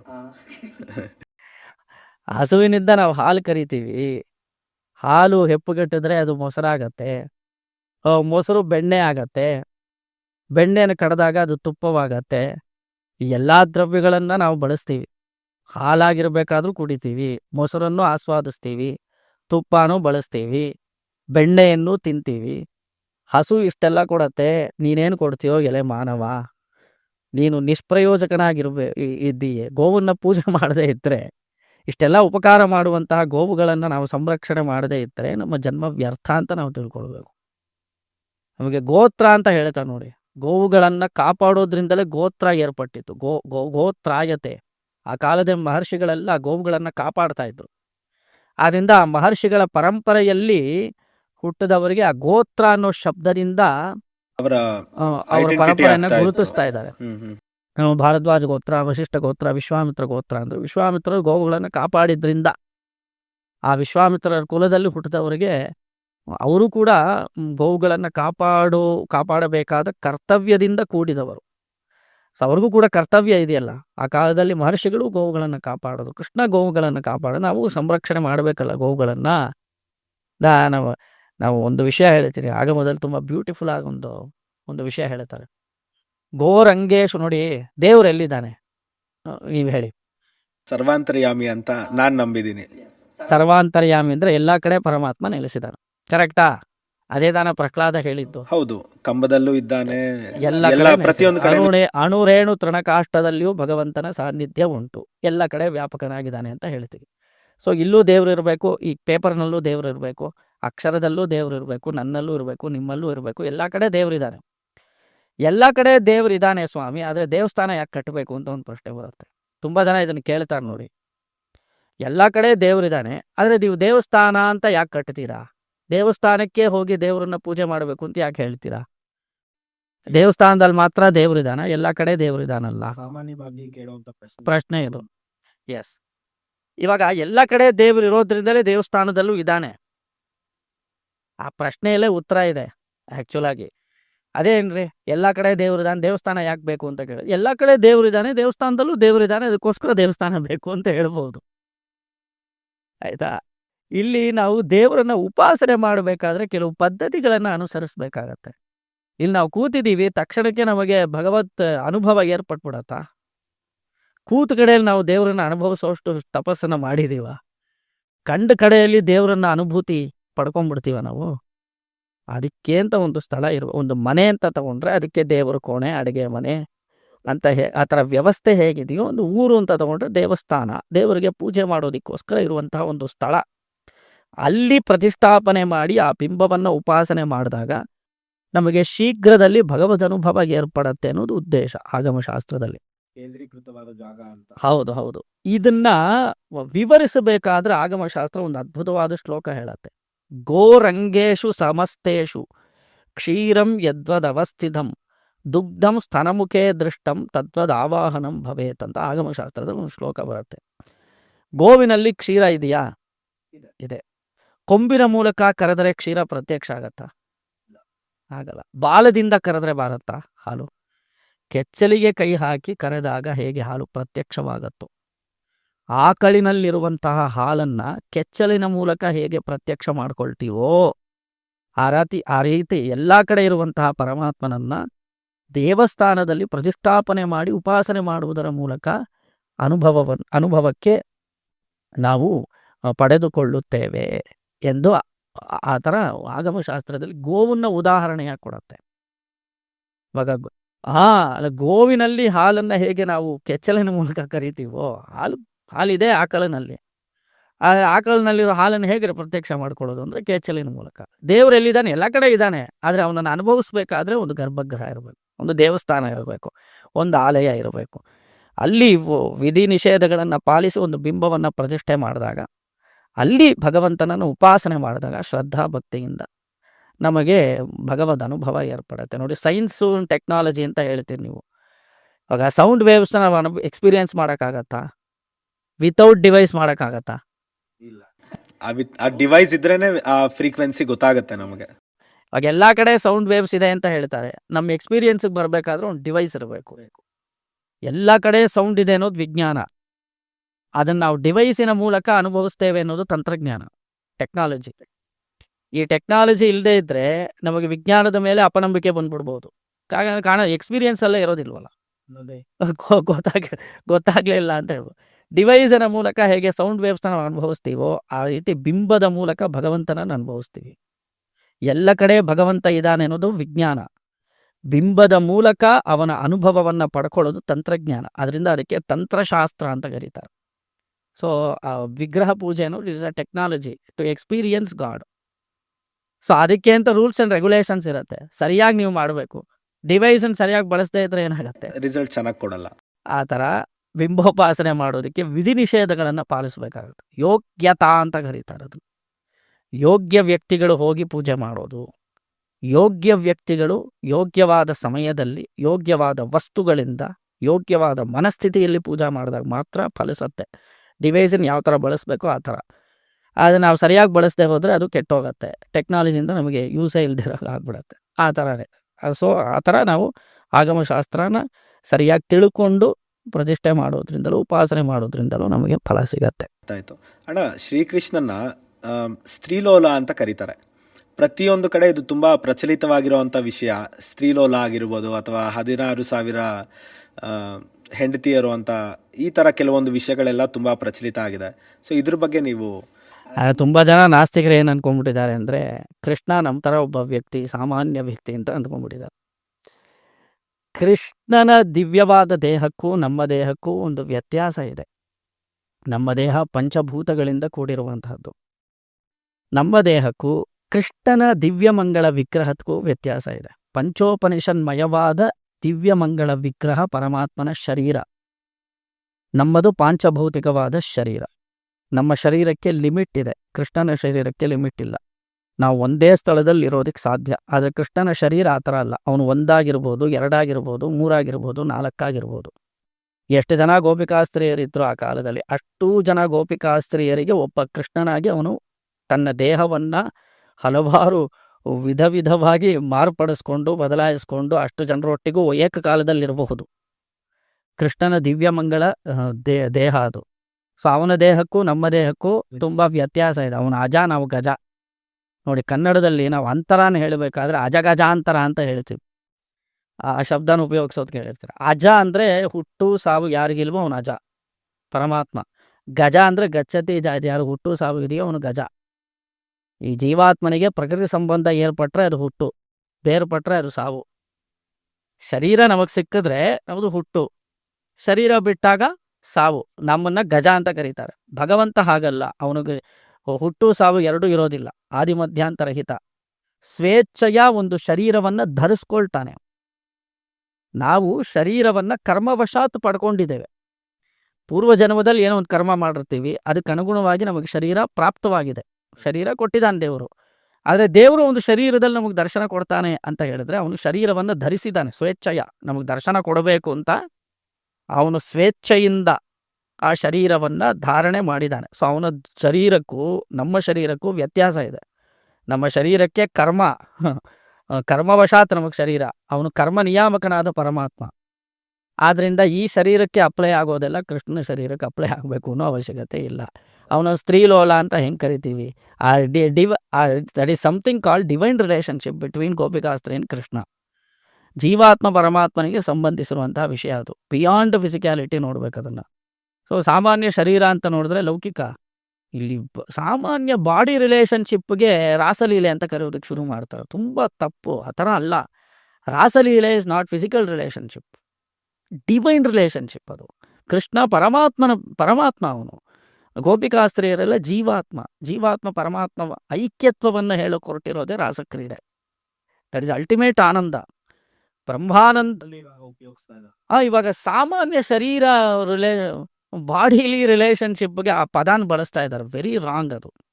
ರಾಂಗ್ ಕಾಂಟೆಕ್ಸ್ಟಲ್ಲಿ ಆ ಪದಾನ ಬಳಸ್ತಾ ಇದ್ದಾರೆ. ಸೊ, ಅದನ್ನು ನಾವು ಸರಿಯಾಗಿ ತಿಳ್ಕೊಳ್ಬೇಕು. ನಮ್ಮ ಶರೀರಕ್ಕೂ ಕೃಷ್ಣನ ಶರೀರಕ್ಕೂ ಇರುವಂತಹ ವ್ಯತ್ಯಾಸ. ತುಂಬ ಜನ ಹೇಳ್ತಾರೆ, ಕೃಷ್ಣನಿಗೆ ಅಷ್ಟು ಜನ ಹೆಂಡತಿಯರು ಇದ್ರಲ್ಲ ಸ್ವಾಮಿ, ನನಗೆ ಯಾಕೆ ಇರಬಾರ್ದು? ಕೃಷ್ಣ ಚಿಕ್ಕವನಾಗಿದ್ದು ಬೆಟ್ಟಾನ ಎತ್ತದ, ನಿನ್ನ ಕೈಲಿ ಎತ್ತಕ್ಕೆ ಸಾಧ್ಯನಾ? ತೊಟ್ಲಲ್ಲಿ ಮಲಗಿರ್ಬೇಕಾದ್ರೆ ಪೂತನ ಸಂಹಾರ ಮಾಡ್ತಾರೆ, ಕೃಷ್ಣ ನಿನ್ನ ಕೈಲಿ ಮಾಡೋಕ್ಕೆ ಸಾಧ್ಯನಾ? ಸೊ, ಕೃಷ್ಣನ ದಿವ್ಯಮಂಗಳ ವಿಗ್ರಹಕ್ಕೂ ನಮ್ಮ ದೇಹಕ್ಕೂ ವ್ಯತ್ಯಾಸ ಇದೆ ಅನ್ನೋದನ್ನು ಮೊದಲು ನಾವು ತಿಳ್ಕೊಳ್ಬೇಕು. ಇದೊಂದು ಕತೆ ನಾವು ನೋಡಿ, ಸಮೀಪ ಕಾಲದಲ್ಲಿ ನಾನು ನಮ್ಮ ದೊಡ್ಡವರು ಹೇಳಿರೋದನ್ನು ನಿಮ್ಮ ಜೊತೆ ಶೇರ್ ಮಾಡ್ತೀನಿ. ಪ್ರಸಂಗಾತ್ ಈ ವಿಷಯ ಕೇಳಿರೋದ್ರಿಂದ. ವಿಷ್ಣು ಸಹಸ್ರನಾಮದಲ್ಲಿ ವಿವಿಕ್ತಃ ಅಂತ ಒಂದು ಶ್ರೀನಾಮ ಇದೆ. ವಿವಿಕ್ತಃ ಅನ್ನೋ ಶಬ್ದಕ್ಕೆ ಶ್ರೀ ಪರಾಶರ ಭಟ್ರು ಅವರ ಭಾಷ್ಯದಲ್ಲಿ ವಿಲಕ್ಷಣನು ಎಂಬ ಅರ್ಥವನ್ನು ತೋರಿಸಿದ್ದಾರೆ. ವಿವಿಕ್ತಃ ಅಂದರೆ ಪ್ರಪಂಚಕ್ಕಿಂತಲೂ ವಿಲಕ್ಷಣನಾದವನು, ತುಂಬ ಶ್ರೇಷ್ಠನಾದವನು, ವಿಭಿನ್ನನಾದವನು ಎಂಬ ಅರ್ಥ ಇದೆ ಆ ಶಬ್ದಕ್ಕೆ. ಇದನ್ನು ಹೇಗೆ ನಾವು ಅರ್ಥ ಮಾಡ್ಕೊಳ್ಳೋದು ಅಂತ ಹೇಳಿದ್ರೆ, ಇವಾಗ ಗೋವರ್ಧನ ಪರ್ವತವನ್ನು ಎತ್ತದ ನೋಡಿ ಕೃಷ್ಣ. ಕಿರುಬೆರಳಿನಿಂದ ಆ ಇಂದ್ರ ಪ್ರಳಯ ಕಾಲದ ಮಳೆಯನ್ನು ಸುರಿಸಬೇಕಾದ್ರೆ 7 ದಿನಗಳ ಪರ್ಯಂತ ಸತತವಾಗಿ ಗೋಕುಲದಲ್ಲಿದ್ದಂತಹ ಎಲ್ಲ ಜನರು ಕೃಷ್ಣನಿಗೆ ಶರಣಾಗತಿ ಮಾಡಿದ ತಕ್ಷಣ ಗೋವರ್ಧನ ಮಲೆಯನ್ನು ಕೊಡೆಯಾಗಿ ಹಿಡಿದನು ಕಿರುಬೆರಳಿನಲ್ಲಿ ಕೃಷ್ಣ ಪರಮಾತ್ಮನು. ಈ ಕಥೆ ಎಲ್ರಿಗೂ ಗೊತ್ತಿದೆ. ಗೋವರ್ಧನ ಮಲೆಯನ್ನು ಹಿಡ್ಕೊಂಡ. ಆದರೆ ಕೆಳಗಡೆ ಎಲ್ಲ ಗೋಪಿಕಾಸ್ತ್ರೀಯರು ಗೋಪಾಲಕರೆಲ್ಲ ಸೇರಿಕೊಳ್ತಾರೆ ಕೃಷ್ಣನೊಟ್ಟಿಗೆ. ಅದರಲ್ಲಿದ್ದಂತಹ ಕೆಲವರು ಕೃಷ್ಣನಿಗೆ ಹೇಳಿದ್ರಂತೆ, ನೀನು ಇಷ್ಟೊತ್ತು ಹಿಡ್ಕೊಂಡಿದ್ಯಲ್ಲ ಕೊಡೆ ಥರ ಈ ಬೆಟ್ಟವನ್ನು, ನಾವು ಸ್ವಲ್ಪ ನಿನಗೆ ಸಹಾಯ ಮಾಡ್ತೀವಿ, ಸ್ವಲ್ಪ ನೀನು ಕೈಯನ್ನು ಸಡಿಲಗೊಳಿಸು, ನಾವು ಒಂದು 40 ಜನ ಇದ್ದೀವಿ, ಆ ಬೆಟ್ಟನ ಹಿಡ್ಕೊಳ್ತೀವಿ ಅಂತ ಹೇಳಿದ್ರಂತೆ. ಸರಿ, ಓಕೆ, ನೀವೆಲ್ಲ ಬನ್ನಿ, ವಿ ವಿಲ್ ಡೂ ದಿಸ್ ಅಂತ ಹೇಳಿ ಕೃಷ್ಣನು ಕೂಡ ನಾನು 1 2 3 ಹೇಳ್ತೀನಿ, 3 ಹೇಳಿದ ತಕ್ಷಣ ಬೆಟ್ಟ ಬಿಟ್ಬಿಡ್ತೀನಿ, ನೀವೆಲ್ಲ ಹಿಡ್ಕೊಳ್ಬೇಕು ಅಂತ ಹೇಳ್ತಾನೆ. ಅವಾಗ 1 2 3 ಅಂತ ಹೇಳಿದ ತಕ್ಷಣ ಬೆರಳು ತೆಗಿತಾನೆ. ಅಷ್ಟೊತ್ತಿಗೆ ಭಾರ ಅಧಿಕವಾಗಿಬಿಡುತ್ತೆ. ಹಿಡ್ಕೊಳಕ್ಕೆ ಸಾಧ್ಯನಾ ಬೆಟ್ಟನ? ಅವ್ರ ಕೈಲಿ ಆಗೋ, ಕೃಷ್ಣ ಬಿಡಬೇಡ ಬೆಟ್ಟ ಅಂತ ಹೇಳ್ತಾರೆ. ಮತ್ತೆ ಕೃಷ್ಣ ಹಿಡ್ಕೊಳ್ತಾನೆ. ಅದಾದ ನಂತರ ಇಂದ್ರನಿಗೆ ಗರ್ವಭಂಗವಾಗಿ ಅವನು ಬಂದು ಪಟ್ಟಾಭಿಷೇಕ ಮಾಡ್ತಾನೆ. ಅಭಿಷೇಕ ಬಿಡಿ, ಭಾಗವತದಲ್ಲಿ ಬರೋ ಕತೆ. ಇದಾದ ಮೇಲೆ ಕೃಷ್ಣನಿಗೆ ಪ್ರಶಂಸೆ ಮಾಡಬೇಕು ಅಂತ ಒಂದು ಸಭೆ ಏರ್ಪಾಡು ಮಾಡಿದ್ರಂತೆ ಗೋಪಾಲಕರೆಲ್ಲ.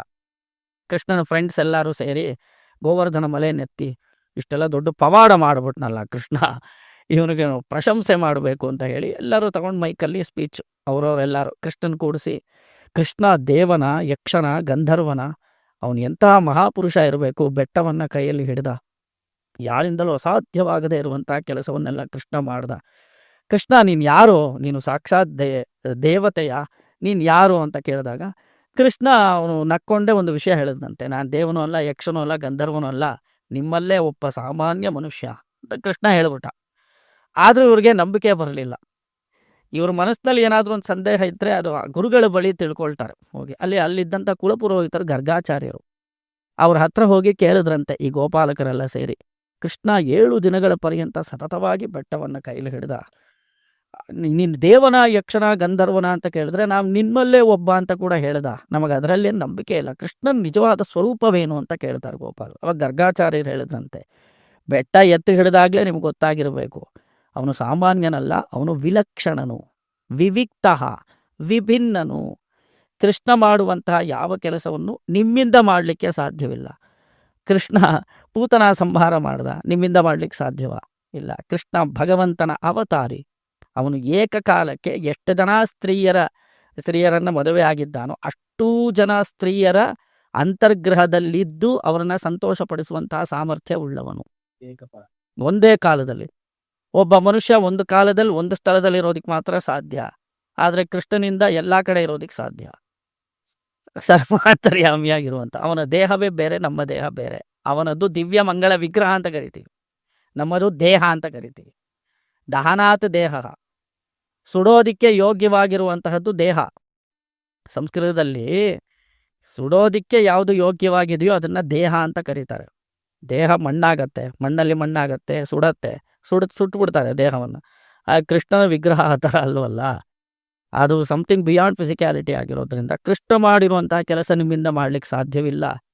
ಆದ್ದರಿಂದ ಅವನು ಕೃಷ್ಣ ಬೆಟ್ಟ ಹಿಡ್ದ ಅಂತ ನಾವೆಲ್ಲ ಸಹಾಯ ಮಾಡ್ತೀವಿ ಅಂತ ನೀವೆಲ್ಲ ಹೋಗಿ ದೊಡ್ಡದಾಗಿ ಹಿಡ್ಕೊಳಕ್ಕೆ ಹೋದ್ರಲ್ಲ, ಅದು ನಿಮ್ಮಿಂದ ಸಾಧ್ಯವಿಲ್ಲ. ಕೃಷ್ಣ ಬೇರೆ, ಅವನು ವಿಲಕ್ಷಣ, ಜಗತ್ತಿಗಿಂತ ವಿಭಿನ್ನ, ಅವನು ತುಂಬ ಶ್ರೇಷ್ಠನಾದವನು, ಅವನು ವಿವಿಕ್ತಃ, ಅದೇ ಅವನ ಸ್ವರೂಪ. ಆದ್ದರಿಂದ ಕೃಷ್ಣ ಹೇಳಿದಂತೆ ನೀವು ಕೇಳಿ, ಕೃಷ್ಣ ಮಾಡೋದನ್ನು ನೀವು ಅನುಕರಣೆ ಮಾಡೋದಕ್ಕೆ ಹೋಗಬೇಡಿ ಅಂತ ಗರ್ಗಾಚಾರ್ಯರು ಹೇಳಿದ್ರಂತೆ. ಕೃಷ್ಣ ಭಗವದ್ಗೀತೆಯಲ್ಲಿ ಯಾವ ವಿಷಯ ಹೇಳಿದಾನೋ ಅದರ ಪ್ರಕಾರ ನೀವು ನಡೆದುಕೊಳ್ಳಿ. ಕೃಷ್ಣ 1000 ಸ್ತ್ರೀಯರು ಮದುವೆ ಆದ ಅಂತ ನೀವು ಮಾಡ್ಕೊಳ್ಳೋದಕ್ಕೆ ಹೋದರೆ ಸಂಸಾರದಲ್ಲಿ ಬೀಳ್ತೀರಿ. ಎಲ್ಲವೂ ನಿಮ್ಮಿಂದ ಅನುಸರ ಮಾಡೋದಕ್ಕೆ ಸಾಧ್ಯವಿಲ್ಲ. ಯಾವುದನ್ನು ಅನುಕರಣ ಮಾಡಬಹುದು ಅದಷ್ಟು ಮಾತ್ರ ಮಾಡಲಿಕ್ಕೆ ಸಾಧ್ಯ. ನಿಮಗೆ ಲಿಮಿಟ್ ಇದೆ, ಅವನಿಗೆ ಲಿಮಿಟ್ ಇಲ್ಲ. ಈ ಕ್ಯಾನ್ ಡೂ ಎನಿಥಿಂಗ್. ಬಟ್ ರಾಮನಿಗೂ ಕೃಷ್ಣನಿಗೂ ಇರೋ ವ್ಯತ್ಯಾಸ ಅದೇ. ರಾಮ ತಾನು ಸಾಮಾನ್ಯ ಮನುಷ್ಯನಾಗಿ ಅವತಾರ ಮಾಡಿದ್ದು. ರಾಮ ನಡೆದಂತೆ ನಾವು ತಿಳಿದು ನಡೆದುಕೊಳ್ಳಬೇಕು. ರಾಮನಂತೆ ನಾವು ನಡೆಯಬೇಕು. ಕೃಷ್ಣ ಹೇಳಿದಂತೆ ಕೇಳಬೇಕು ಅಷ್ಟೇ. ಕೃಷ್ಣ ಹೇಳ್ತಾನೆ, ನೀವು ಕೇಳಿ. ರಾಮ ನಡೆದಂತೆ ನೀವು ನಡೀರಿ ಅನ್ನೋದೇ ಸಂದೇಶ. ಅದನ್ನು ನಾವು ಸರಿಯಾಗಿ ಅರ್ಥ ಮಾಡ್ಕೊಳ್ಳ. ಅರ್ಥ ಆಯಿತು. ಕೃಷ್ಣ ತತ್ವ ಹ್ಯೂಮನ್ ಲೈಫ್ ಬಗ್ಗೆ ಏನು ಹೇಳುತ್ತೆ ಅಣ್ಣ? ಕೃಷ್ಣ ತತ್ವ ಅನ್ನೋದು ನಾವದನ್ನ ಯಾವ ಥರ ಅನುಕರಣೆ ಮಾಡ್ಬೋದು ನಮ್ಮ ಜೀವನದಲ್ಲಿ? ಕೃಷ್ಣ ಹೇಳಿದ ಯಾವ ವಿಷಯವನ್ನು ನಾವು ಅನುಸರಿಸಬಹುದು ಅನ್ನೋದು ನಿಮ್ಮ ಪ್ರಶ್ನೆ. ಕೃಷ್ಣ ಭಗವದ್ಗೀತೆ ನಮಗೋಸ್ಕರ ತಾನೇ ಕೊಟ್ಟಿದ್ದಾನೆ. ಗೀತೆಯಲ್ಲಿ ಹೇಳಿದ ಪ್ರಕಾರ ನಾವು ಜೀವನ ಮಾಡಿಬಿಟ್ರೆ ನಮ್ಮ ಜನ್ಮ ಸಾರ್ಥಕವಾಗಿಬಿಡತ್ತೆ. ಗೀತೆಯಲ್ಲಿ ಹೇಳಿರುವಂತಹ ಕರ್ಮಯೋಗವಾಗಲಿ, ಭಕ್ತಿಯೋಗವಾಗಲಿ, ಜ್ಞಾನಯೋಗವಾಗಲಿ ಅದನ್ನು ಯಥಾವತ್ತಾಗಿ ತಿಳ್ಕೊಂಡು, ಕಾಯಕವೇ ಕೈಲಾಸ ಅಂತ ಹೇಳ್ತಾರೆ. ಅದನ್ನು ಕರ್ಮಯೋಗದಲ್ಲಿ ಕೃಷ್ಣ ಪರಮಾತ್ಮ ಹೇಳ್ತಾರೆ. ಕರ್ಮಣ್ಯೇವಾಧಿಕಾರಸ್ಥೆ ಮಾ ಫಲೇಶು ಕದಾಚನ ಅನ್ನೋ ವಾಕ್ಯವಾಗಲಿ, ಅದು ಅವತಾರ ತತ್ವವನ್ನು ತಿಳ್ಕೊಳ್ಳೋದಾಗಲಿ. ಜನ್ಮ ಕರ್ಮ ಚ ಮೇ ದಿವ್ಯಂ ಏವಂ ಯೋ ವೇತ್ತಿ ತತ್ವತಃ ತ್ಯಕ್ವಾ ದೇಹಂ ಪುನರ್ಜನ್ಮ ನೈತಿ ಮಾಮೇತಿ ಸೋರ್ಜುನ ಎಂಬ ವಾಕ್ಯಗಳಾಗಲಿ.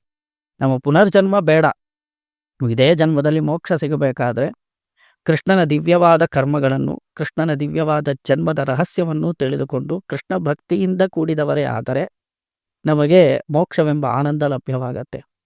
ಈ ಮೋಕ್ಷ ಅಂದರೆ ಏನು, ಭಗವತ್ ಸ್ವರೂಪ ಅಂದರೆ ಏನು, ಜೀವನ ಸ್ವರೂಪ ಅಂದರೆ ಏನು, ಇದೆಲ್ಲ ನಾವು ತಿಳ್ಕೊಳ್ಳೋದು ಭಗವದ್ಗೀತೆಯಲ್ಲಿ. ಕೃಷ್ಣ ಹೇಳಿದಂತೆ ನಾವು ಕರ್ಮಯೋಗವನ್ನು, ಭಕ್ತಿಯೋಗ, ಯಾವುದೋ ಶರಣಾಗತಿಯನ್ನು ಮಾಡಿದ್ದೇ ಆದರೆ ನಮಗೆ ಜೀವನದಲ್ಲಿ ಸೋಲೇ ಇಲ್ಲ ಅನ್ನೋದನ್ನು ನಾವು ತಿಳ್ಕೊಳ್ಬೇಕು. ಕೃಷ್ಣ ಭಗವದ್ಗೀತೆ ನಮಗೋಸ್ಕರ ಕೊಟ್ಟಿದ್ದಾನೆ. ಅದರ ಪ್ರಕಾರ ನಾವು ನಡೆದುಕೊಳ್ಳಬೇಕು. ಭಗವದ್ಗೀತೆಯನ್ನು ಸರಿಯಾದ ಗುರುಗಳ ಹತ್ರ ಕಾಲಕ್ಷೇಪ ಮಾಡಬೇಕು, ಕಲಿಬೇಕು. ಹೌದು, ಗೀತೆಯನ್ನು ನಾವು ಬರೀ ಟೆಕ್ಸ್ಟ್ ನೋಡಿ ಖಂಡಿತ ನಿಮ್ಗೆ ಗೊತ್ತಾಗಲ್ಲ. ಕೆಲವೊಂದು ಪದಗಳನ್ನ ಅರ್ಥ ಮಾಡ್ಕೊಳ್ಳೋದು ಕಷ್ಟ ಆಗುತ್ತೆ. ಕೆಲವೊಂದು ಪದಗಳು ಹೌದು, ಸಂಸ್ಕೃತ ಭಾಷೆಯಲ್ಲಿದೆ. ಮುಖ್ಯವಾಗಿ ಯಾರಿಗೂ ಅಷ್ಟು ಸಂಸ್ಕೃತ ಜ್ಞಾನ ಇರೋದಿಲ್ಲ, ಯಾರು ಕಮೆಂಟ್ರಿ ನೋಡೋದಿಲ್ಲ. ಆ ಕಾಂಟೆಕ್ಸ್ಟಲ್ಲಿ ಆ ಶಬ್ದಕ್ಕೆ ಮೀನಿಂಗ್ ಬದಲಾಗಿರುತ್ತೆ, ಅದು ಯಾರಿಗೂ ಗೊತ್ತಾಗೋದಿಲ್ಲ. ಎಷ್ಟೋ ವಿಷಯಗಳನ್ನು ನಾವು ಈ ಫೇಸ್ಬುಕ್ಕು, ವಾಟ್ಸಪ್ನಲ್ಲಿ ಕೃಷ್ಣ ಸೆಡ್ ಲೈಕ್ ದಿಸ್ ಅಂತ ಹೇಳಿ ಕೆಲವೆಲ್ಲ ವರ್ಡ್ಸ್ ಆಗಿರ್ತಾರೆ. ಅದಕ್ಕೂ ಭಗವದ್ಗೀತೆಗೂ ಸಂಬಂಧವೇ ಇರೋದಿಲ್ಲ. ತುಂಬಾ ನೋಡ್ತೀವಿ ಆ ಥರ ತುಂಬ ಇರತ್ತೆ. ಸೊ ಎಷ್ಟೆಷ್ಟು ಅಪಾರ್ಥಗಳು ಮಾಡ್ಕೊಂಡಿರ್ತಾರೆ. ಇವಾಗ ಕರ್ಮಣ್ಯೇವಾಧಿಕಾರಸ್ಥೆ ಮಾ ಫಲೇಶು ಕದಾಚನ ಅಂತ ಕೃಷ್ಣ ಹೇಳ್ತಾನೆ. ನೀವು ಕರ್ಮ ಮಾಡೋದ್ರಲ್ಲಿ ಮಾತ್ರ ಅಧಿಕಾರಿಗಳು, ಫಲವನ್ನು ಉದ್ದೇಶಿಸಬೇಡಿ ಅಂದ್ರೆ ಏನರ್ಥ? ಈಗ ಕೆಲಸ ಮಾಡಿ ನೀವು ಕೆಲಸ ಮಾಡಿ ನಾನು ನಾನು ನೋಡ್ಕೊಂತೀನಿ. ಫಲ ನಾನು ಕೊಡ್ತೀನಿ ಅಂತ ಅರ್ಥ. ಫಲ ತ್ಯಾಗ ಮಾಡಿ ಅಂತ ಅರ್ಥ. ಅದಕ್ಕೆ ನೀವು ನಿಮ್ಮ ಕೆಲಸ ಮಾಡಿ, ಈ ಕೆಲಸದಿಂದ ಬರುವಂತಹ ಫಲವನ್ನು ನನಗೆ ಸಮರ್ಪಣೆ ಮಾಡಿ ನಾನು ನೋಡಿಕೊಳ್ಳುತ್ತೇನೆ. ನಿನ್ನ ಯೋಗಕ್ಷೇಮವನ್ನು ನಿರ್ವಹಿಸುವಂತಹ ಜವಾಬ್ದಾರಿ ನನಗಿದೆ. ನಿನ್ನ ಆಗು ಹೋಗುಗಳನ್ನು ನಾನು ಗಮನಿಸುತ್ತೇನೆ ಅಂತ ಕೃಷ್ಣ ಹೇಳ್ತಾನೆ. ಫಲ ಕೊಡೋದಿಲ್ಲ ಅಂತ ಕೃಷ್ಣ ಹೇಳ್ತಾನೆ. ಅವನು ಫಲ ಕೊಡ್ತಾನೆ, ಎಲ್ಲಿ ಕೊಡಬೇಕು, ಯಾವಾಗ ಕೊಡಬೇಕು ಅಂತ ಅವನಿಗೆ ಚೆನ್ನಾಗಿ ಗೊತ್ತಿದೆ. ಆದರೆ ನಾವು ಕರ್ಮ ಫಲವನ್ನು ಭಗವಂತನಿಗೆ ಸಮರ್ಪಣೆ ಮಾಡಬೇಕು ಎಂಬುದನ್ನು ತಿಳ್ಕೊಳ್ಬೇಕು. ಆಗಲೇ ನಾವು ಬಂಧನದಲ್ಲಿ ಸಿಲುಕೋದಿಲ್ಲ. ಬ್ರಹ್ಮಣ್ಯಾದಾಯ ಕರ್ಮಾಣಿ ಸಂಗಂ ತ್ಯಕ್ತ್ವ ಕರೋತಿಯಃ. ನಾವು ಫಲವನ್ನು ಉದ್ದೇಶಿಸಿ ಕರ್ಮ ಮಾಡಿದ್ರೆ ಬಂಧನದಲ್ಲಿ ಸಿಲುಕಾಕೊಂಡ್ಬಿಡ್ತೀವಿ. ಫಲವನ್ನು ಪರಮಾತ್ಮನಿಗೆ ಸಮರ್ಪಣೆ ಮಾಡಿದ್ರೆ ನಮಗೆ ಬಂಧನ ಇರೋದಿಲ್ಲ, ಅದು ನಮ್ಮನ್ನು ಬಾಧಿಸೋದು ಇಲ್ಲ, ಕರ್ಮ ಬಂಧವೆಂಬುದು ಏರ್ಪಡುವುದಿಲ್ಲ. ಸೊ ಇದನ್ನೆಲ್ಲ ಗುರುಮುಖೇನ ಕಾಲಕ್ಷೇಪ ಮಾಡಿ ತಿಳ್ಕೊಂಡಾಗ ಗೊತ್ತಾಗತ್ತೆ. ಎಷ್ಟೋ ವಿಷಯಗಳು ಆ ಥರ. ನಾನು ಒಂದು ಸರ್ವಧರ್ಮಾನ್ ಪರಿತ್ಯಜ್ಯ ಮಾಮೇಕಂ ಶರಣವ್ರಜ ಅಂತ ಚರ್ಮಶ್ಲೋಕದಲ್ಲಿ ಕೃಷ್ಣ ಹೇಳ್ತಾನೆ. ಎಲ್ಲ ಧರ್ಮಗಳನ್ನು ಬಿಟ್ಟು ನನಗೆ ಶರಣಾಗತಿ ಮಾಡು ಅಂತ ಹೇಳ್ತಾನೆ. ಏನು ಅರ್ಥ ಆಯ್ತು ನಿಮಗೆ? ಲಿಟ್ರಲ್ ಮೀನಿಂಗ್ ಏನಂದರೆ ಸರ್ವಧರ್ಮಾನ್ ಪರಿತ್ಯಜ್ಯ. ಸರ್ವ ಅಂದರೆ ಎಲ್ಲ, ಧರ್ಮ ಅಂದರೆ ಧರ್ಮಗಳು, ಪರಿತ್ಯಜ್ಯ ಅಂದರೆ ಪರಿತ್ಯಾಗ ಮಾಡು, ಮಾಮೇಕಂ ಶರಣವ್ರಜ ನನ್ನೊಬ್ಬನನ್ನೇ ಶರಣಾಗತಿ ಮಾಡು. ಎಲ್ಲ ಧರ್ಮಗಳನ್ನು ಬಿಟ್ಟು ನನಗೆ ಶರಣಾಗು ಅಂದರೆ ಏನರ್ಥ ಆಯ್ತು ನಿಮ್ಗೆ ಹೇಳಿ? ನೀವು ಹೇಳಿದ ಪ್ರಕಾರ ಅಂತಂದರೆ, ಅಂದರೆ ನನಗೆ ಬರೋ ಕನ್ನಡದಲ್ಲಿ ನಾನು ಅರ್ಥ ಮಾಡ್ಕೊಂಡಿದ್ದಂದರೆ, ಆ ಕಡೆ ಈ ಕಡೆ ಆ ಧರ್ಮ ಈ ಧರ್ಮ ಅಂತ ಹೋಗದೆ ನನ್ನ ಒಬ್ಬನ ಅನುಸರಿಸು, ನಾನು ನಿನ್ನ ಪ್ರತಿಯೊಂದು ನೀಡ್ಸ್ನ ಬಿಟ್ಟು ನನಗೆ ಶರಣಾಗತಿ ಮಾಡು ಅಂದರೆ ಏನರ್ಥ?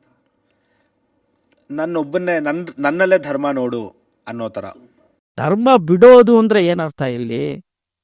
ಧರ್ಮಾನ್ ಪರಿತ್ಯಜ್ಯ, ಸತ್ಕರ್ಮಗಳನ್ನು ಬಿಟ್ಟುಬಿಡು ಅಂತ ಅರ್ಥ ಅಲ್ಲ. ಸತ್ಕರ್ಮದಲ್ಲಿ ನೀನು ಬಯಸುವಂತಹ ಫಲಗಳನ್ನು ನನಗೆ ಸಮರ್ಪಣೆ ಮಾಡು ಎಂದು ಅರ್ಥ. ಧರ್ಮಗಳನ್ನು ಬಿಡು ಅಂದರೆ ಎಲ್ಲ ಧರ್ಮಗಳನ್ನ ಬಿಟ್ಟುಬಿಟ್ಟು ಬಾ ಅಂತ ಅರ್ಥ ಆಗಲ್ಲ. ನೀನು ಯಾವ ಧರ್ಮ ಮಾಡ್ತೀಯೋ ಅದನ್ನೆಲ್ಲ ನನಗೆ ಸಮರ್ಪಣೆ ಮಾಡು ಅಂತ ಅರ್ಥ.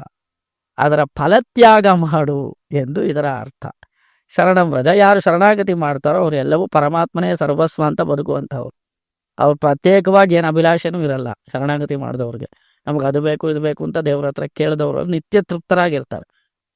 ಶರಣಾಗತಿ ಮಾಡಿದವನು ಗುಡಿಸ್ದಲ್ಲೂ ಸಂತೋಷವಾಗಿರ್ತಾನೆ, ಅರಮನೆಯಲ್ಲೂ ಸಂತೋಷವಾಗಿರ್ತಾನೆ, ಲಾಭದಲ್ಲೂ ಸಂತೋಷ ಇರುತ್ತೆ, ನಷ್ಟದಲ್ಲೂ ಸಂತೋಷ ಇರುತ್ತೆ.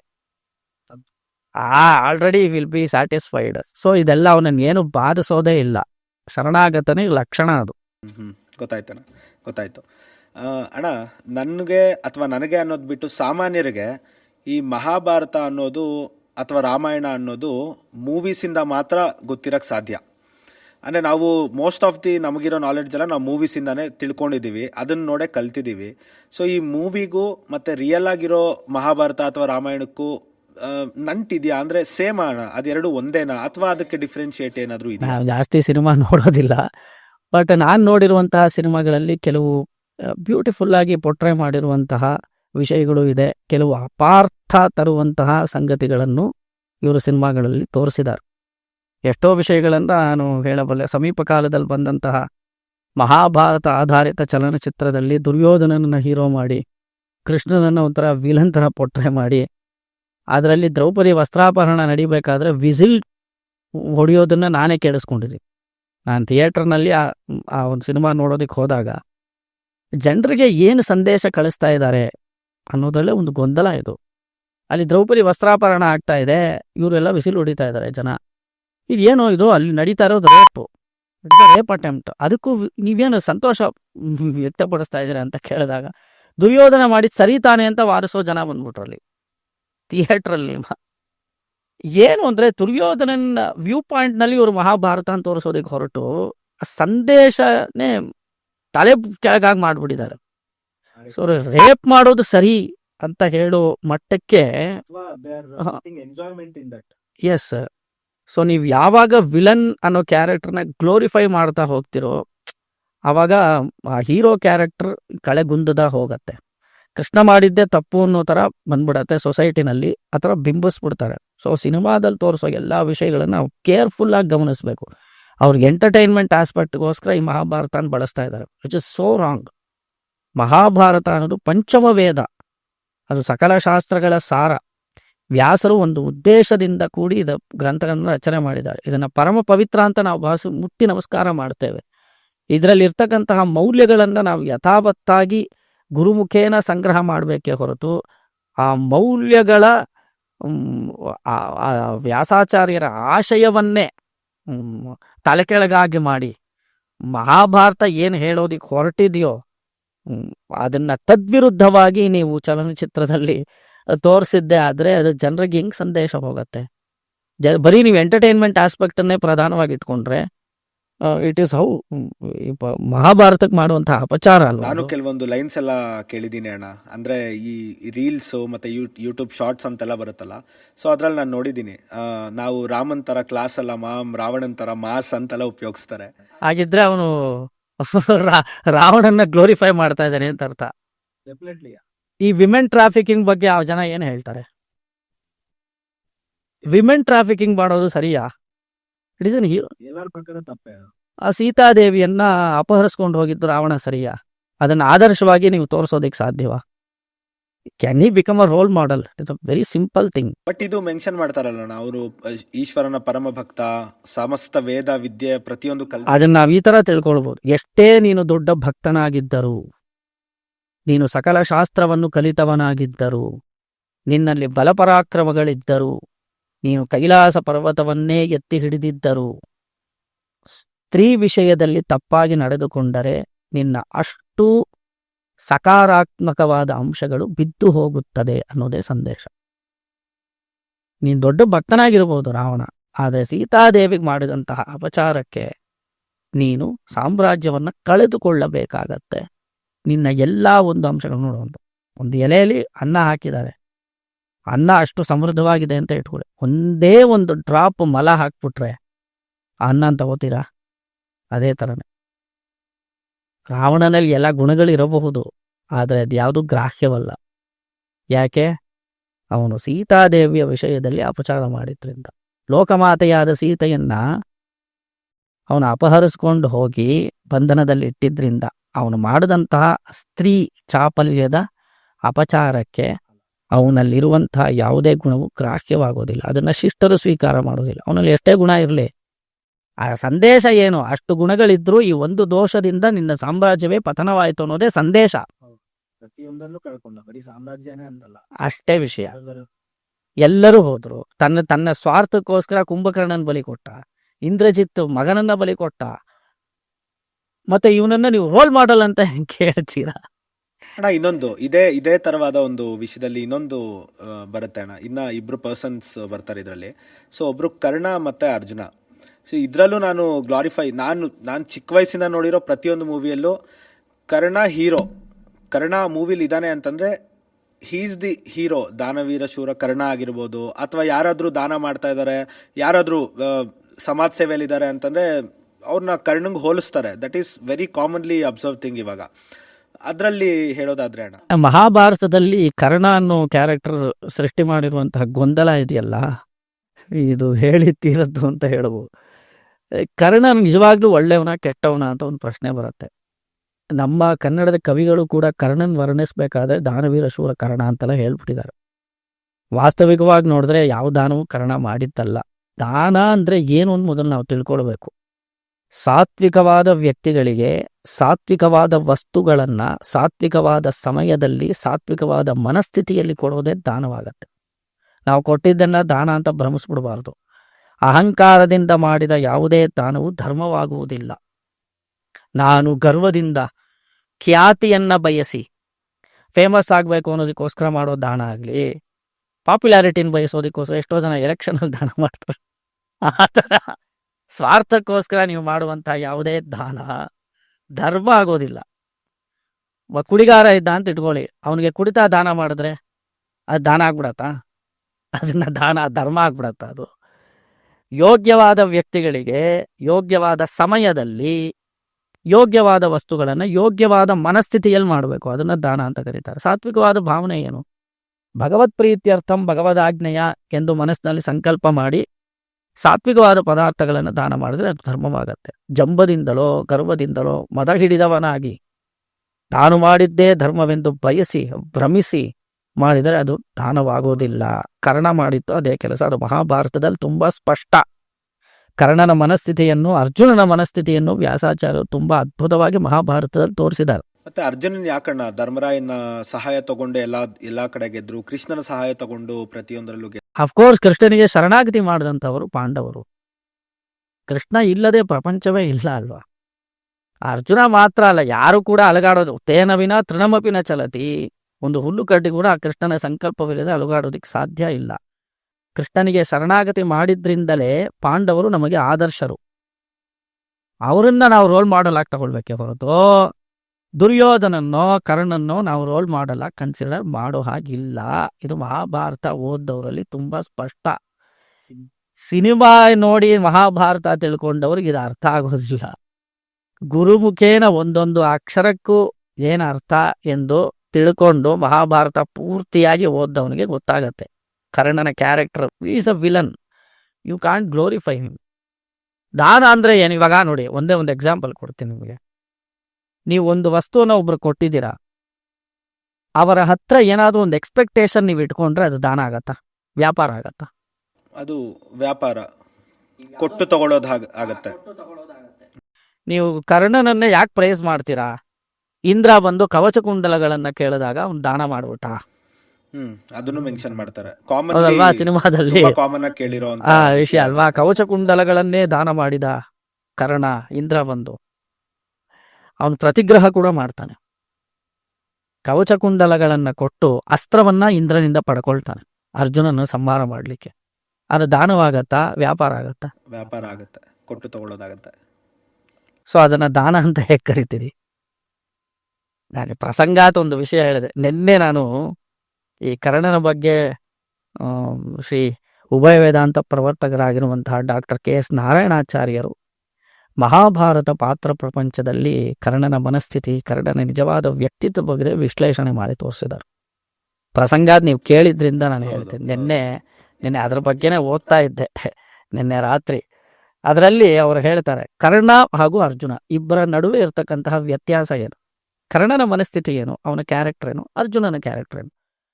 ಅವ್ರ ಮನಸ್ಸಿನಲ್ಲಿರುವಂತಹ ವಿಷಯ ನಮಗೆ ಯಾವಾಗ ಗೊತ್ತಾಗತ್ತೆ ಅಂದರೆ, ಒಬ್ಬ ವ್ಯಕ್ತಿ ಒಂದು ಸಂದಿಗ್ಧ ಪರಿಸ್ಥಿತಿಯಲ್ಲಿ ಸಿಲುಕೊಂಡಾಗ ಅವನ ಮನಸ್ಸಿನ ಭಾವನೆಗಳು ಅವನ ಮಾತಿನ ಮೂಲಕ ಅಭಿವ್ಯಕ್ತವಾದಾಗ ಅವನ ನಿಜವಾದ ಸ್ವರೂಪ ನಮ್ಗೆ ಗೊತ್ತಾಗ್ಬಿಡತ್ತೆ. ಹೌದು ಅಲ್ವಾ? ಇವಾಗ ಕರ್ಣನನ್ನ ಸಂಹಾರ ಮಾಡುವಂತಹ ಸಮಯ ಇದು. ಕೃಷ್ಣ ತೋರಿಸ್ತಾನೆ ಅರ್ಜುನನಿಗೆ, ಈಗೋ ಇವನು ರಥಚಕ್ರ ಮುರಿದಿದೆ, ಕರ್ಣ ಕೆಳಗಡೆ ಇದ್ದಾನೆ, ಅರ್ಜುನ ಅವನ ಮೇಲೆ ಬಾಣ ಬಿಡು ಅಂತ ಹೇಳಿದ ತಕ್ಷಣ ಕರ್ಣ ಹೇಳ್ತಾನೆ, ಏನು ಹೇಳ್ತಾನಂದ್ರೆ, ಧರ್ಮ ಪ್ರಧಾನಂ ಕಿಲಪಾತಿ ಧರ್ಮ ಇತ್ಯಬ್ರುವನ್ ಧರ್ಮವಿದ ಸದೈವ ವಯಂ ಚ ಧರ್ಮೇ ಪ್ರಯತಾಯ ನಿತ್ಯಂ ಚರ್ತುಂ ಯಥಾಶಕ್ತಿ ಯಥಾಶ್ರುತಂ ಸಚಾಪಿ ನಿಘ್ನಾತಿ ನಪಾತಿ ಭಕ್ತಾನ್ ಮನ್ಯೇನ ನಿತ್ಯಂ ಪರಿಪಾತಿ ಧರ್ಮ ಅಂತ ಈ ಸಮಯದಲ್ಲಿ ಕರ್ಣ ಹೇಳ್ತಾನೆ. ಓಕೆ, ಇದರ ಅರ್ಥ ಏನು ಅಂದ್ರೆ, ಧರ್ಮ ಪ್ರಧಾನಂ ಕಿಲ, ಎಲ್ಲರೂ ಏನು ಹೇಳ್ತಾರೆ ವಿದ್ವಾಂಸರು, ಧರ್ಮದಿಂದ ನಡೆದುಕೋ, ಧರ್ಮವನ್ನ ನಾವು ಕಾಪಾಡಿದ್ರೆ ನಮ್ಮನ್ನ ಧರ್ಮ ಕಾಪಾಡುತ್ತೆ ಅಂತ ಹೇಳ್ತಾರೆ. ಇವಾಗ ಇವನು ಹೇಳ್ತಾನೆ ಕರ್ಣ, ಧರ್ಮವಿದ ಸದೈವ, ಧರ್ಮವನ್ನ ತಿಳಿದವರು ಧರ್ಮವನ್ನ ಸಂರಕ್ಷಣೆ ಮಾಡಿದರೆ ಧರ್ಮವು ನಮ್ಮನ್ನು ಸಂರಕ್ಷಣೆ ಮಾಡುತ್ತದೆ ಎಂದು ಹೇಳುತ್ತಾರೆ. ನಾನು ನನ್ನ ಜೀವನ ಪರ್ಯಂತ ಧರ್ಮವನ್ನೇ ಮಾಡುತ್ತಾ ಇದ್ದೇನೆ, ನಿತ್ಯವೂ ಕೂಡ ಯಥಾಶಕ್ತಿ ಯಥಾಮತಿ ಧರ್ಮಾಚರಣೆಯಲ್ಲಿ ನಾನು ತೊಡಗಿದ್ದೇನೆ. ಆದರೆ ಈ ಸಮಯದಲ್ಲಿ ಧರ್ಮ ನನ್ನನ್ನು ಕಾಪಾಡಲು ಏಕೆ ಬರುತ್ತಿಲ್ಲ ಎಂದು ಕರ್ಣ ಹೇಳ್ತಾನೆ. ಇದು ಕರ್ಣನ ನಿಜವಾದ ವ್ಯಕ್ತಿತ್ವ ನಮಗೆ ಗೊತ್ತಾಗತ್ತೆ. ಏನು ಅಂದ್ರೆ, ಅವನು ಮಾಡಿದ್ದೆಲ್ಲ ಧರ್ಮ ಅಂತ ಭ್ರಮಿಸ್ಬಿಟ್ಟಿದ್ದಾನೆ ಕರ್ಣ. ಅದರಲ್ಲಿ ನಾನು ಮಾಡಿರೋದು ಧರ್ಮ, ನಾನು ಮಾಡಿರೋದೇ ಸರಿ, ಅವನ ಹಿಂದೆ ಏನೆಲ್ಲ ಕಿತಾಪತಿಗಳು ಮಾಡ್ದ ಅನ್ನೋದು ಅದೇ ಮಹಾಭಾರತದಲ್ಲಿ ಇಲ್ವಾ? ದ್ರೌಪದಿ ವಸ್ತ್ರವನ್ನ ಸೆಳಿಬೇಕು ಅಂತ ಮೊದಲು ಉಪಾಯ ಕೊಟ್ಟಿದ್ದೇ ಕರ್ಣ. ಅದೆಷ್ಟೋ ಜನಕ್ಕೆ ಗೊತ್ತಿಲ್ಲ. ದ್ರೌಪದಿಯ ಮಾನಭಂಗ ಪ್ರಯತ್ನ ಮಾಡ್ತಾ ನೋಡಿ ತುಂಬು ಸಭೆಯಲ್ಲಿ, ಪ್ಲಾನ್ ಕೊಟ್ಟಿದ್ದು ಕರ್ಣ. ಎಷ್ಟೋ ಪ್ರಸಂಗಗಳಲ್ಲಿ ಕರ್ಣನ ವಿಕಾರವಾದ ವ್ಯಕ್ತಿತ್ವ ನಮಗೆ ಗೊತ್ತಾಗತ್ತೆ ಮಹಾಭಾರತದಲ್ಲಿ. ಅವ್ನು ಮಾಡಿದ್ದೆಲ್ಲ ಸರಿ ಅಂತೂ ಅವನೇ ಸರ್ಟಿಫೈ. ಈ ಸರ್ಟಿಫೈಯಿಂಗ್ ಸೆಲ್ಫ್ ಸರ್ಟಿಫೈ ಅದನ್ನ ನಾನು ಮಾಡಿದ್ದು ಧರ್ಮ, ಆದರೆ ಧರ್ಮವು ಕಾಪಾಡುವುದಿಲ್ಲ ಎಂದು ಇದರ ಮೂಲಕ ಗೊತ್ತಾಗತ್ತೆ ಅಂತ ಹೇಳ್ಬಿಡ್ತಾನೆ ಕರ್ಣ. ಇವಾಗ ಇದು ಕರ್ಣನ ಮನಸ್ಥಿತಿ. ಓಕೆ, ಇವಾಗ ಅರ್ಜುನನ ಮನಸ್ಥಿತಿ ಹೇಗಿತ್ತು ಅನ್ನೋದು ಅದೇ ಮಹಾಭಾರತದಲ್ಲಿ ತೋರಿಸ್ತಾರೆ. ತಪ್ತೋಸ್ತಿ ತಪ್ತಂ ಗುರವಶ್ಚ ತೋಷಿತಾಃ ಮಯಾ ಯದೀಷ್ಟಂ ಸುಹೃದಾಂ ಶ್ರುತಂ ತಥಾ ಅನೇನ ಸತ್ಯೇನ ನಿಹನ್ವಯಂ ಶರಃ ಸುಸಂಹಿತಃ ಕರ್ಣಮರಿಂ ಮಮೋರ್ಜಿತಂ ಎಂದು ಬಾಣ ಪ್ರಯೋಗ ಮಾಡಬೇಕಾದ್ರೆ ಅರ್ಜುನ ಹೇಳ್ತಾನೆ, ಒಂದು ಪ್ರತಿಜ್ಞೆ ಮಾಡ್ತಾನೆ. ನಾನು ಮಾಡಿರುವುದು ಧರ್ಮವೇ ಆಗಿದ್ದರೆ, ನಾವು ಗುರು ಹಿರಿಯರ ವಿಷಯದಲ್ಲಿ ವಿಶ್ವಾಸವನ್ನಿಟ್ಟಿರುವುದು ಸತ್ಯವೇ ಆಗಿದ್ದರೆ, ತಂದೆ ತಾಯಂದಿರ ಆಶೀರ್ವಾದ ನಮ್ಮ ಮೇಲಿರೋದು ಸತ್ಯವೇ ಆಗಿದ್ದರೆ, ಸತ್ಪುರುಷರ ಸಹವಾಸದಲ್ಲಿದ್ದದ್ದು ನಾವು ಸತ್ಯವೇ ಆಗಿದ್ದರೆ, ನಾವು ಸತ್ಯಕ್ಕಾಗಿ ಹೋರಾಟ ಮಾಡುತ್ತಿರುವುದು ಸತ್ಯವೇ ಆಗಿದ್ದರೆ, ಎಲೆ ಬಾಣವೇ ಹೋಗಿ ಕರ್ಣನನ್ನು ಸಂಹರಿಸುವಂತ ಪ್ರತಿಜ್ಞೆ ಮಾಡ್ತಾನೆ. ಇದು ಅರ್ಜುನನ ಮನಸ್ಥಿತಿ. ನಾವು ಮಾಡಿರೋದೆಲ್ಲ ಸತ್ಯ ಅಂತ ನಮ್ಮಿಂದ ಹೇಳೋಕೆ ಸಾಧ್ಯವಾ? ನಮಗಷ್ಟು ವಿವೇಕ ಇದೆ ನೋಡಿ, ಯೋಚನೆ ಮಾಡಿ. ನಾವು ತಪ್ಪು ಮಾಡಿರ್ಬೋದು ಜೀವನದಲ್ಲಿ. ಅಯ್ಯ, ನಾನು ತಪ್ಪು ಮಾಡಿದ್ರೆ ಕ್ಷಮೆ ಇರಲಿ, ನಾನು ಸರಿಯಾದ ವ್ಯಕ್ತಿಯೇ ಆಗಿದ್ದರೆ ನನಗೆ ಈ ಯುದ್ಧದಲ್ಲಿ ಗೆಲುವು ಸಿಗಲಿ. ನಾನು ಮಾಡಿರೋದೆಲ್ಲ ಸರಿ, ಯಾಕಿದು ವರ್ಕ್ ಆಗ್ತಾ ಇಲ್ಲ ಅನ್ನೋದು ಇದು ಹೇಗಿದೆ? ಸೊ ಇದು ಅರ್ಜುನನ ವ್ಯಕ್ತಿತ್ವದಲ್ಲಿರುವಂತಹ ವಿಷಯ. ಇದು ಕರ್ಣನ ವ್ಯಕ್ತಿತ್ವದಲ್ಲಿದ್ದಂತಹ ಡಂಬ ಅದು. ಸೊ ಅವನು ಗರ್ವದಿಂದ ಕೂಡಿದವನು ಕರ್ಣ, ವಿನಯದಿಂದ ಕೂಡಿದವನು ಅರ್ಜುನ.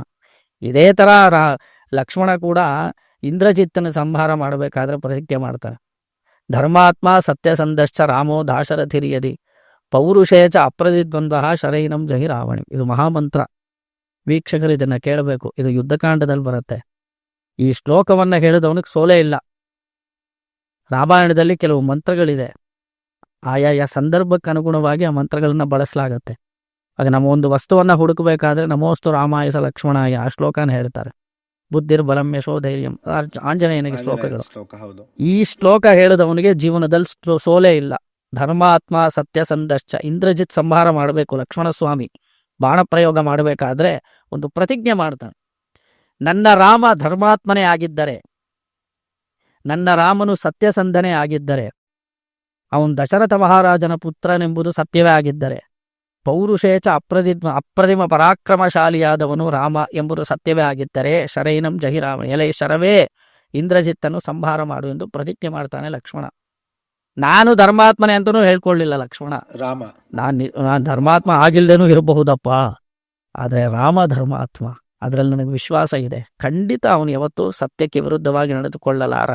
ರಾಮನು ಸತ್ಯಸಂಧನಾಗಿದ್ದರೆ ಈ ಶರ ಹೋಗಿ ಇಂದ್ರಜಿತ್ತನ ತಲೆಯನ್ನು ಕತ್ತರಿಸಲಿ ಅಂತ ಪ್ರತಿಜ್ಞೆ ಮಾಡ್ತಾನೆ. ನಾವು ದೇವಸ್ಥಾನದಲ್ಲಿ ಹಂಗೆ ಮಾಡ್ಬೇಕು ನೋಡಿ. ಪ್ರಾರ್ಥನೆ ಮಾಡಬೇಕಾದ್ರೆ ನಾನು ಮಾಡಿರೋದು ಅಂತ ಹೇಳಿದ್ರೆ, ನೀನು ಸತ್ಯಸಂಧನಾಗಿದ್ದರೆ ನೀನು ಅಷ್ಟೇ ವಿಷಯ. ಸೊ ಅಹಂಕಾರದಿಂದ ನಾವು ಮಾಡೋದು ದಾನವಾಗಲ್ಲ. ಅಹಂಕಾರ ಬಿಟ್ಟು ರಾಮನೇ ಸರ್ವಸ್ವ ಎಂದು ಭಾವಿಸಿ ರಾಮನ ಪ್ರೀತ್ಯರ್ಥವಾಗಿ ಮಾಡುವುದು ಧರ್ಮವಾಗುತ್ತದೆ. So Karna he was an arrogant person. ಅವನಲ್ಲಿ ಮದ ಇತ್ತು ಅನ್ನೋದು ಸ್ಪಷ್ಟವಾಗಿ ಗೊತ್ತಾಗತ್ತೆ. ಅಹಂ ಇತ್ತು ಅನ್ನೋದು ಗೊತ್ತಾಗತ್ತೆ. ಅವನು ಖ್ಯಾತಿಗೋಸ್ಕರ ಲಾಭಕ್ಕೋಸ್ಕರ ದಾನ ಮಾಡ್ದ ಅನ್ನೋದು ಗೊತ್ತಾಗತ್ತೆ. ಸೊ ಅದು ಧರ್ಮವಾಗೋದಿಲ್ಲ, ಅವನು ಆದರ್ಶ ಆಗೋದಿಲ್ಲ. Is the main point here. You can glorify a villain. ಈ ಅರ್ಜುನನನ್ನು ಗ್ಲೋರಿಫೈ ಮಾಡೋದ್ರಿಂದ ಒಂದು ಸಂದೇಶ ಇದೆ. ಆ ವಿನಯತೆ ಅನ್ನೋದು ಸೊಸೈಟಿ ಒಬ್ಬ ಮನುಷ್ಯನಿಗೆ ಬರಬೇಕು. ಸದ್ಗುಣಗಳು ಅನ್ನೋದು ಬರಬೇಕು. ಆ ಸದ್ಗುಣಗಳಿಂದ ಶೋಭಿಸಿದವನು ಅರ್ಜುನ, ದುರ್ಗುಣಗಳಿಂದ ಕೂಡಿದವನು ಕರ್ಣ. ನಮಗೆ ಯಾವತ್ತೂ ಆದರ್ಶ ಅರ್ಜುನ, ನಾಟ್ ಕರ್ಣ. ಅದು ಮಹಾಭಾರತ ಓದೋರು ಗೊತ್ತಾಗತ್ತೆ. ಸೊಸೈಟಿ ಬರೀ ಸಿನಿಮಾ ನೋಡಿ ನಾನು ಮಹಾಭಾರತ ತಿಳ್ಕೊಂಡೆ, ಸಿನಿಮಾ ನೋಡಿ ರಾಮಾಯಣ ತಿಳ್ಕೊಂಡೆ. ಸಿನಿಮಾದಲ್ಲಿ ಎಷ್ಟೋ ಅಂಶಗಳು ವಿಚಿತ್ರವಾಗಿರುತ್ತೆ. ಸೊ ಎಲ್ಲಾನು ನಾವು ತಗೊಳ್ಬೇಕು ಅಂತ ಏನಿಲ್ಲ. ಮಹಾಭಾರತನ ಕೂತು ಕಾಲಕ್ಷೇಪ ಮಾಡಬೇಕು. ರಾಮಾಯಣ ಮಹಾಭಾರತ ಎರಡೂ ಅಷ್ಟೇ, ಗುರುಮುಖೇನ ಕಲಿಬೇಕು. ಅದು ಉತ್ತಮವಾದ ಅಧ್ಯಯನ. ಅರ್ಥ ಆಯ್ತಣ್ಣ. ಅಣ್ಣ ಇನ್ನೊಂದು ಪ್ರಶ್ನೆ. ಈ ಮಹಾವಿಷ್ಣುನ ಮೋಸ್ಟ್ ಡಿಪ್ಲೊಮೆಟಿಕ್ ಗಾಡ್ ಅಥವಾ ರಾಜತಾಂತ್ರಿಕ ಅಂತ ಕರೀತಾರೆ, ನಾನು ಕೇಳ್ಪಟ್ಟಿದ್ದೀನಿ. ಅದು ಯಾವ ಥರ ಅನ್ವಯ ಆಗತ್ತಣ್ಣ? ಮಹಾವಿಷ್ಣುವಿನ ಸ್ವರೂಪ ಏನು ಅಂದರೆ ಅವನು ಸಕಲ ದೇವತಾ ಸಾರ್ವಭೌಮ. ನೋಡಿ, ಅನಂತ ಪದ್ಮನಾಭನ ದೇವಸ್ಥಾನ ನೋಡಿದಾರ ತಿರುವನಂತಪುರಂ, ಅಲ್ಲಿ ಶೇಷ ಪರ್ಯಂಕದ ಮೇಲೆ ಸ್ವಾಮಿ ಮಲಗಿದ್ದಾನೆ. ಅನಂತ ಪದ್ಮನಾಭ ಸ್ವಾಮಿ ನಾಭಿ ಕಮಲದಿಂದ ಬ್ರಹ್ಮದೇವರನ್ನ ಸೃಷ್ಟಿ ಮಾಡ್ತಾನೆ ಪ್ರಳಯ ಕಾಲದಲ್ಲಿ. ನೋಡಿ, ಲಯ ಮಾಡಬೇಕಾದ್ರೆ ಎಲ್ಲ ಜೀವಕೋಟಿಗಳು ಅದು ಸೂಕ್ಷ್ಮಾವಸ್ಥೆಯನ್ನು ಪಡ್ಕೊಂಡು ಭಗವಂತನ ಹೊಟ್ಟೆಗೆ ಹೋಗಿ ಸೇರ್ಕೊಳ್ಳತ್ತಂತೆ. ಇವಾಗ ನಾವು ನೋಡ್ತಾ ಇರುವಂಥದ್ದು ಸ್ಥೂಲ ಪ್ರಪಂಚ. ಇದು ಸೂಕ್ಷ್ಮತೆಯನ್ನು ಪಡ್ಕೊಳ್ಳುತ್ತೆ ಪ್ರಳಯ ಕಾಲದಲ್ಲಿ. ಈ ಸ್ಥೂಲವಾಗಿರುವಂತಹ ಪ್ರಪಂಚ ಸೂಕ್ಷ್ಮಾವಸ್ಥೆಯನ್ನು ಪಡ್ಕೊಂಡು ಭಗವಂತನ ನಾಭಿಯೊಳಗೆ ಅಂದರೆ ಹೊಟ್ಟೆ ಒಳಗಡೆ ಪ್ರವೇಶ ಮಾಡುತ್ತೆ. ದೇವರು ಸೃಷ್ಟಿ ಮಾಡಬೇಕು ಅಂತ ಸಂಕಲ್ಪ ಮಾಡಿದಾಗ ಮೊದಲಿಗೆ ತನ್ನ ನಾಭಿ ಕಮಲದಿಂದ ಬ್ರಹ್ಮದೇವರನ್ನ ಸೃಷ್ಟಿ ಮಾಡ್ತಾನೆ. ಬ್ರಹ್ಮದೇವರ ಮೂಲಕ ಪ್ರಪಂಚವನ್ನು ಸೃಷ್ಟಿಸ್ತಾನೆ ದೇವರು. ಸರಿಯಾ? ಇವಾಗ ಬ್ರಹ್ಮನನ್ನ ಸೃಷ್ಟಿ ಮಾಡ್ತಾನೆ ಅನಂತ ಪದ್ಮನಾಭ. ಅವನೇ ಬ್ರಹ್ಮನನ್ನೂ ಸೃಷ್ಟಿ ಮಾಡುವಂಥವನು ದೇವತಾ ಸಾರ್ವಭೌಮ. ಬ್ರಹ್ಮನಿಂದ ಇತರ ದೇವತೆಗಳೆಲ್ಲ ಸೃಷ್ಟಿಯಾಗ್ತಾರೆ. ಸೊ ಎಲ್ಲ ದೇವತೆಗಳಿಗೂ ಮೂಲ ನಾರಾಯಣ, ಅವನೇ ಅನಂತ ಪದ್ಮನಾಭ ಸ್ವಾಮಿ. ಅವನಿಗೆ ಆದಿ ಮಧ್ಯ ಅಂತ್ಯ ಇದು ಯಾವುದೂ ಇರೋದಿಲ್ಲ. ಅವನು ಅನಂತ, ಇನ್ಫೈನೈಟ್. ಅವನು ಎಲ್ಲ ಕಡೆ ವ್ಯಾಪಕವಾಗಿರುವಂತಹ ಸ್ವಾಮಿ. ಅವನು ಸರ್ವದೇವತಾ ಅಂತರ್ಯಾಮಿ, ಎಲ್ಲ ದೇವತೆಗಳಿಗೂ ಅಂತರ್ಯಾಮಿಯಾಗಿರ್ತಕ್ಕಂಥವನು ಸ್ವಾಮಿ ನಾರಾಯಣ, ಅವನೇ ವಿಷ್ಣು. ಇವಾಗ ನೋಡಿ, ಡಿಪ್ಲೊಮ್ಯಾಟಿಕ್ ಅಂತ ನಿಮ್ಮ ಪ್ರಶ್ನೆ. ಇವನು ದೇವತಾ ಅಂತರ್ಯಾಮಿ, ಜೊತೆಗೆ ದೇವತೆಗಳನ್ನು ಗೌರವಿಸುವಂಥವನು ನಾರಾಯಣ. ಒಂದು ಎಕ್ಸಾಂಪಲ್ ಹೇಳ್ತೀನಿ. ಇವಾಗ ಹಿರಣ್ಯಕಶಿಪು ತಪಸ್ ಮಾಡ್ತಾನೆ, ಬ್ರಹ್ಮದೇವರನ್ನು ಕೊಡ್ತು. ಏನ್ ಪ್ರಾರ್ಥಿಸ್ತಾನೆ?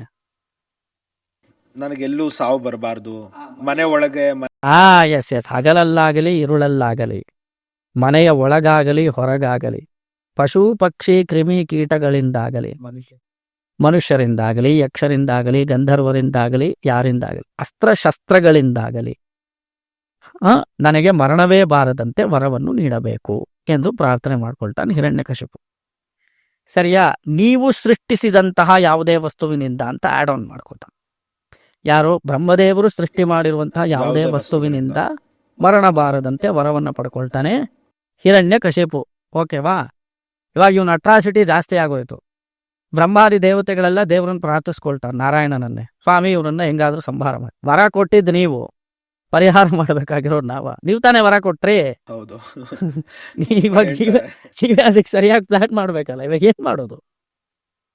ಎಲ್ಲ ದೇವತೆಗಳು ಹಿರಣ್ಯಕಶಿಪುನ ಅಟ್ರಾಸಿಟಿ ಹೆಂಗಾದ್ರೂ ಕ್ಲೋಸ್ ಮಾಡೋದಕ್ಕೋಸ್ಕರ ಪ್ಲಾನ್ ಮಾಡಿದ್ರಂತೆ. ಹಿಂಗ್ ಮಾಡೋದು? ಯಾವ ವಸ್ತುವಿನಿಂದಲೂ ಅವನಿಗೆ ಮರಣ ಬರೋದಿಲ್ವಲ್ಲ. ಅಸ್ತ್ರಶಸ್ತ್ರದಿಂದ ಆಗ್ಲಿ, ಬ್ರಹ್ಮದೇವರು ಸೃಷ್ಟಿ ಮಾಡುವಂತ ಯಾವುದೇ ಪದಾರ್ಥದಿಂದ ಅವನಿಗೆ ಮರಣವೇ ಬರೋದಿಲ್ಲ. ಆದ್ರೆ ಬ್ರಹ್ಮನನ್ನೇ ಸೃಷ್ಟಿ ಮಾಡಿರುವಂತಹ ಪರಮಾತ್ಮನಿಂದ ಮಾಡ್ಬೋದಲ್ಲ. ಆದ್ರಿಂದ ಎಲ್ಲರೂ ಸೇರಿ, ಸ್ವಾಮಿ ನಾನು ಸೃಷ್ಟಿ ಮಾಡಿದ ವಸ್ತುವಿನಿಂದ ಅವನಿಗೆ ಸಾವು ಸಂಭವಿಸೋದಿಲ್ಲ, ಆದ್ರೆ ನನ್ನನ್ನೇ ಸೃಷ್ಟಿ ಮಾಡಿದವ್ರು ನೀವು ಖಂಡಿತ ಅವನನ್ನ ಸಂಹಾರ ಮಾಡಬಹುದು ಅಂತ ಪ್ರಾರ್ಥನೆ ಮಾಡ್ಕೊಳ್ತಾನೆ ಬ್ರಹ್ಮ. ಕಮ್ ವಿತ್ ಅನ್ ಐಡಿಯಾ ಅಂತ ಹೇಳ್ತಾರೆ. ಇವಾಗ ಪಾಯಿಂಟ್ ಇವಾಗ ನೋಡು, ಇವಾಗ ಬ್ರಹ್ಮದೇವರು ಆಲ್ರೆಡಿ ವರ ಕೊಟ್ಟಿದ್ದಾರೆ, ಅದನ್ನ ನೀವು ಗೌರವಿಸ್ಬೇಕು ಮೊದಲು. ನೀವೇ ದೇವತೆಗಳು ಕೊಟ್ಟಿರೋ ವರಾನ್ ಗೌರವಿಸದೆ ಹೋದ್ರೆ ಆಮೇಲೆ ಪ್ರಪಂಚದಲ್ಲಿ ಯಾರು ಗೌರವಿಸ ಕೊಡೋದೇ ಇಲ್ಲ. ಆಮೇಲೆ ದೇವತೆಗಳಿಗೆ ಅವ್ರು ತಪಸ್ ಮಾಡಿದ್ದಕ್ಕೆ ಬ್ರಹ್ಮ ವರ ಕೊಟ್ಟಿದ್ದಾರೆ, ಅದನ್ನ ರೆಸ್ಪೆಕ್ಟ್ ಮಾಡಬೇಕಾಗಿರೋ ದೇವ್ರ ಕರ್ತವ್ಯ. He must respect it. ಆ ಥರ ಒಂದು ಸಂಕಲ್ಪ. ವಾಸ್ತವಿಕವಾಗಿ ನೋಡಿದ್ರೆ ದೇವ್ರು ಹೆಂಗ್ ಬೇಕಿದ್ರು ಬಂದು ಹಿರಣ್ಯಕಶಿಪುನ ಸಂಹಾರ ಮಾಡ್ಬೋದು. ಅಲ್ಲಿ ನಿಂತ್ಕೊಂಡೆ ಸಂಕಲ್ಪ ಮಾತ್ರದಿಂದಲೇ ಮಾಡ್ಬೋದು. ಅದೇನು ದೊಡ್ಡ ವಿಷಯ ಅಲ್ಲ ದೇವ್ರಿಗೆ.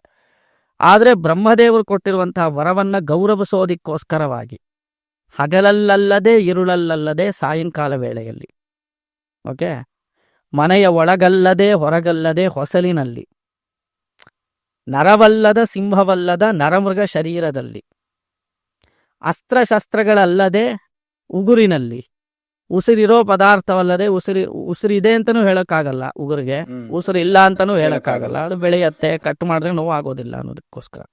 ಅವು ನಖದಿಂದ ಕಂಬದಿಂದ ಒಡೆದು ಬಂದು ಬ್ರಹ್ಮದೇವರು ಕೊಟ್ಟಿರುವಂತಹ ವರವನ್ನು ಗೌರವಿಸಿ ಹಿರಣ್ಯಕಶಿಪುವನ್ನ ಸಂಹಾರ ಮಾಡ್ತಾನೆ Narasimhaswamy. So diplomatic. He comes with an idea. ಹೌದು, ರಾಜತಾಂತ್ರಿಕತೆ. ನಿನ್ನ ವರ ಏನು? ನಿನ್ನ ವರ ಏನು? ಒಳಗಲ್ಲ ಹೊರಗಲ್ಲ, ಮನೆ ಹೊಸಲಲ್ಲಿ ಕೂತ್ಕೋತೀನಿ, ಮೇಲಲ್ಲ ಕೆಳಗಲ್ಲ, ನನ್ನ ಮಡಿಲಲ್ಲಿ ಹಾಕೊಳ್ತೀನಿ, ಅಸ್ತ್ರಶಸ್ತ್ರಗಳಲ್ಲದೆ ಬರೀ ನನ್ನ ನಖದಲ್ಲಿ, ನರವೂ ಅಲ್ಲದ ಮೃಗವೂ ಅಲ್ಲದ ನರಮೃಗ ಶರೀರದಲ್ಲಿ, ನಾನು ಬ್ರಹ್ಮದೇವರು ಸೃಷ್ಟಿಸುವಂತಹ ವಸ್ತು ಅಲ್ಲದ ಬ್ರಹ್ಮದೇವರನ್ನೇ ಸೃಷ್ಟಿ ಮಾಡಿದಂತಹ ನಾರಾಯಣನಾಗಿ ನಿನ್ನನ್ನು ಸಂಹರಿಸುತ್ತೇನೆ. ಅದನ್ನ ವರ್ಣಿಸ್ಬೇಕಾದ್ರೆ ಶ್ರೀಮದ್ ಭಾಗವತ ತುಂಬಾ ಅದ್ಭುತವಾಗಿ ಹೇಳುತ್ತೆ. ಸತ್ಯಂ ವಿಧಾತುಂ ನಿಜ ಭೃತ್ಯ ಭಾಷಿತಂ ವ್ಯಾಪ್ತಿಂ ಚ ಭೂತೇಶ್ವಖಿಲೇಶು ಚಾತ್ಮನಃ ಅಂತ ಹೇಳ್ತಾರೆ. ನಿಜಭೃತ್ಯನಾದ ಪ್ರಹ್ಲಾದನು ಹೇಳಿದ ವಚನಗಳನ್ನ ಸತ್ಯಗೊಳಿಸುವುದಕ್ಕಾಗಿ, ಪ್ರಹ್ಲಾದ ಹೇಳ್ತಾ ಇದ್ದಾನಲ್ಲ, ಕಂಬದಲ್ಲಿ ನರಸಿಂಹ ಇದಾನೇನು, ಅದನ್ನ ಸತ್ಯ ಮಾಡಬೇಕಲ್ಲ ಪರಮಾತ್ಮ. ಇವಾಗ ಒಡೆದು ಬಂದು ಪ್ರತ್ಯಕ್ಷವಾದ್ರೇನೆ ಲೋಕ ನಂಬತ್ತೆ ಅನ್ನೋದಕ್ಕೋಸ್ಕರ ಬರುವವನಾಗಿ, ಸತ್ಯಂ ವಿಧಾತುಂ ನಿಜಭೃತ್ಯ ನಿಜಭೃತ್ಯನಾದವನು ಬ್ರಹ್ಮದೇವ. ಎರಡು ಅರ್ಥ ಇದಕ್ಕೆ. ನಿಜಭೃತ್ಯ ಅನ್ನೋ ಶಬ್ದಕ್ಕೆ ಪ್ರಹ್ಲಾದ ಅಂತ ಒಂದು ಅರ್ಥ ಹೇಳ್ಬೋದು, ಬ್ರಹ್ಮದೇವರು ಅಂತ ಒಂದು ಅರ್ಥ ಹೇಳ್ಬೋದು. ಬ್ರಹ್ಮದೇವರು ಕೊಟ್ಟಂತಹ ವರ, ಆ ವರವನ್ನೂ ಸತ್ಯಗೊಳಿಸುವುದಕ್ಕಾಗಿ ಸತ್ಯಂ ವಿಧಾತುಂ ನಿಜಭೃತ್ಯ ಭಾಷಿತಂ, ಆ ವರವನ್ನ ಗೌರವಿಸುವ ರೀತಿಯಲ್ಲಿ ನರಮೃಗ ಶರೀರದೊಂದಿಗೆ ನರಸಿಂಹನು ಅವತಾರ ಮಾಡಿ ಹಿರಣ್ಯಕಶಿಪುವನ್ನು ಸಂಹಾರ ಮಾಡಿದ ಅಂತ ಎಲ್ಲ ದೇವತೆಗಳನ್ನು ಆಧರಿಸ್ತಾನೆ. ನೀನು ವರ ಕೊಟ್ಟೆ ಅಂದ್ರೆ ಆತ ಅತಿಕ್ರಮಿಸ್ಬಿಡ್ಬೋದು, ದೊಡ್ಡ ವಿಷಯ ಏನಲ್ಲ. ನೀನು ವರ ಕೊಟ್ಟಿದ್ದು ಸತ್ಯವಾಗಬೇಕು, ರೆಸ್ಪೆಕ್ಟ್ ಕೊಟ್ಟು ಅದರಲ್ಲಿ ಏನಾದ್ರೂ ಲೂಪ್ ಹೋಲ್ಸ್ ಇದ್ರೆ ಹಿರಣ್ಯಕಶಿಪು ಕೇಳೋದ್ರಲ್ಲಿ ಅದನ್ನ ಸರಿಯಾಗಿ ನೋಡಿ ಆ ಲೂಪ್ ಹೋಲ್ನ ಹಿಡಿದು ರಾವಣನ ವಿಷಯದಲ್ಲೂ ಹಾಗೆ. ರಾವಣ ಏನ್ ಮಾಡ, ಅದೇ ಬ್ರಹ್ಮದೇವ್ರೆ. ರಾವಣ, ಕುಂಭಕರ್ಣ ಅಂಡ್ ವಿಭೀಷಣ 3 ನಾಸಿಕ್ನಲ್ಲಿ ತಪಸ್ ಮಾಡ್ತಾರೆ ಬ್ರಹ್ಮನ. ಬ್ಯೂಟಿಫುಲ್ ಸ್ಟೋರಿ ಕೇಳಿ. ಮೊದಲಿಗೆ ರಾವಣ ತಪಸ್ ಮಾಡ್ತಾರೆ, ಆಗ ಬ್ರಹ್ಮದೇವರು ಪ್ರತ್ಯಕ್ಷವಾಗಿ ಬರ್ತಾರೆ, ನಿನಗೇನು ವರ ಬೇಕೋ ಕೇಳು ಅಂತಾರೆ. ಆಗ ರಾವಣ ಹೇಳ್ತಾನೆ, ನಾನು ಚಿರಂಜೀವಿ ಆಗ್ಬೇಕು ಅಂತಾನೆ. ಅಯ್ಯೋ ನಾನೇ ಚಿರಂಜೀವಿ ಅಲ್ಲ, ನಿನಗೆ ಹೆಂಗೆ ಚಿರಂಜೀವಿತ್ವ ಕೊಡ್ಲಿ ಅಂತ ಕೇಳ್ಬಿಡ್ತಾನೆ ಬ್ರಹ್ಮ. ಬ್ರಹ್ಮ ಕೂಡ ಇಸ್ ನಾಟ್ ಎ ಚಿರಂಜೀವಿನೋ, ಅವನಿಗೂ ಆಯಸ್ಸಿದೆ. ನನಗೆ ಆಯಸ್ಸಿದೆಯಪ್ಪ, ನಿನಗೆ ಹೆಂಗೆ ಕೊಡ್ಲಿ ನಾನು ವರ, ನಿನಗೆ ಯಾವುದರಿಂದ ಮರಣ ಬಾರದು ಅನ್ನೋದನ್ನ ಕೇಳ್ಕೊ ಅಂತ ಹೇಳಿದಾಗ, ಆಗ ಯಕ್ಷರಿಂದಾಗಲಿ ಗಂಧರ್ವರಿಂದಾಗಲಿ ದೇವರಿಂದಾಗಲಿ ಅಂತೆಲ್ಲ ರಾವಣ ವರ ಕೇಳ್ಕೊಳ್ತಾನೆ. ಅವ್ನು ಲಿಸ್ಟ್ ಇರ್ತಾನೆ, ಅದ್ರಲ್ಲಿ ಮನುಷ್ಯನ ಮಾತ್ರ ಬಿಟ್ಬಿಡ್ತಾನೆ. ದೇವತೆಗಳಿಂದಲೇ ಮರಣ ಇಲ್ಲ ಅಂದ್ಮೇಲೆ ಮನುಷ್ಯರ ಮಾತ್ರ ಏನ್ ಮಾಡ್ತಾನೆ ಅನ್ನೋದು. ಅವ್ರು ತುಂಬಾ ಯಕ್ಕಶ್ಚಿತ್ ಮಾನವರೇ ತಾನೆ, ಅವ್ರು ಏನ್ ಮಾಡೋದಕ್ಕೆ ಸಾಧ್ಯ ಅನ್ನೋ ಒಂದು ಅಹಂಕಾರದಿಂದ ರಾವಣ ಏನ್ ಮಾಡ್ತಾರೆ, ಮನುಷ್ಯ ಮತ್ತು ವಾನರ ಇವನ್ನೆಲ್ಲ ಬಿಟ್ಟು ಬಿಡ್ತಾರೆ. ಅವಾಗ ಬ್ರಹ್ಮದೇವರು ಮನಸ್ಸಿನಲ್ಲೇ ಆಲೋಚನೆ ಮಾಡ್ತಾನೆ, ಎಷ್ಟೆಲ್ಲ ಮುಂದೆ ಅಟ್ರಾಸಿಟಿ ನಡೆಸಿದ್ರು ಕೂಡ ಒಂದೊಂದು ಲೂಪ್ ಹೋಲ್ ಇದೆ, ಮನುಷ್ಯ ರೂಪದಲ್ಲಿ ದೇವರೇ ಅವತಾರ ಮಾಡಿ ಇವನನ್ನು ಸಂಹರಿಸಬಹುದಲ್ಲ ಅನ್ನೋದು ಬ್ರಹ್ಮನಿಗೆ ಒಂದು ಕಾನ್ಫಿಡೆನ್ಸ್ ಇತ್ತು. ಅದಕ್ಕೋಸ್ಕರ ತಥಾಸ್ತು ಅಂತ ಹೇಳಿಬಿಟ್ರು ರಾವಣನ ವಿಷಯದಲ್ಲಿ. ಇವಾಗ ಕುಂಭಕರ್ಣ ನೆಕ್ಸ್ಟ್ ಅವನಿಗೆ ವರ ಕೊಡಬೇಕು. ಅವನೇನು ಅಂದ್ಕೊಳ್ತಾನೆ ಅಂದರೆ, ಈ ರಾವಣನಿಗೆ ತಲೆ ಇಲ್ಲ, 10 ತಲೆ ಇದ್ರೂ ಪ್ರಯೋಜನ ಇಲ್ಲ, ದೇವರಿಂದಾಗಲಿ ಅವರಿಂದಾಗಲಿ ಇವರಿಂದಾಗಲಿ ಅಂತ ಕೇಳೋದಕ್ಕಿಂತ ನಮಗೇನು ಬೇಕು, ದೇವತೆಗಳೇ ಇರಬಾರ್ದು ಅಂತ ಕೇಳ್ದ. ಅಂತ ಕೇಳೋದಕ್ಕೆ ಹೊರಟಿದ್ದಾನೆ ಕುಂಭಕರ್ಣ. ನಿರ್ದೇವತ್ವಂ ಅಂತ ಕೇಳಬೇಕಿತ್ತು ಕುಂಭಕರ್ಣ. ನಿರ್ದೇವ ಅಂದರೆ ದೇವತೆಗಳಿಲ್ಲದೆ ಇರುವಂತಹ ಪ್ರಪಂಚ ನಮಗೆ ಇರಲಿ, ದೇವತೆಗಳೇ ಇಲ್ಲದೆ ಹೋಗಲಿ ಅನ್ನೋದನ್ನ ಕೇಳೋದಕ್ಕೆ ಹೊರಟ ಕುಂಭಕರ್ಣ.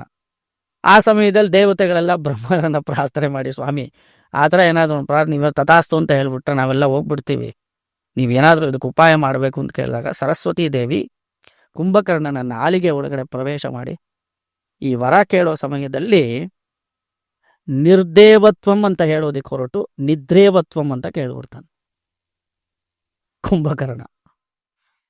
ತಥಾಸ್ತು ಅಂತ ಹೇಳ್ಬಿಡ್ತಾನೆ ಬ್ರಹ್ಮ. ಅವನಿಗೆ ಆಮೇಲೆ ಲೇಟರ್ ಆನ್ ರಿಯಲೈಸ್ ಆಗುತ್ತೆ, ಅಯ್ಯೋ ನಾನು ವರ ಕೇಳಿದ್ದು ನಿದ್ರೆ ಅಂತ.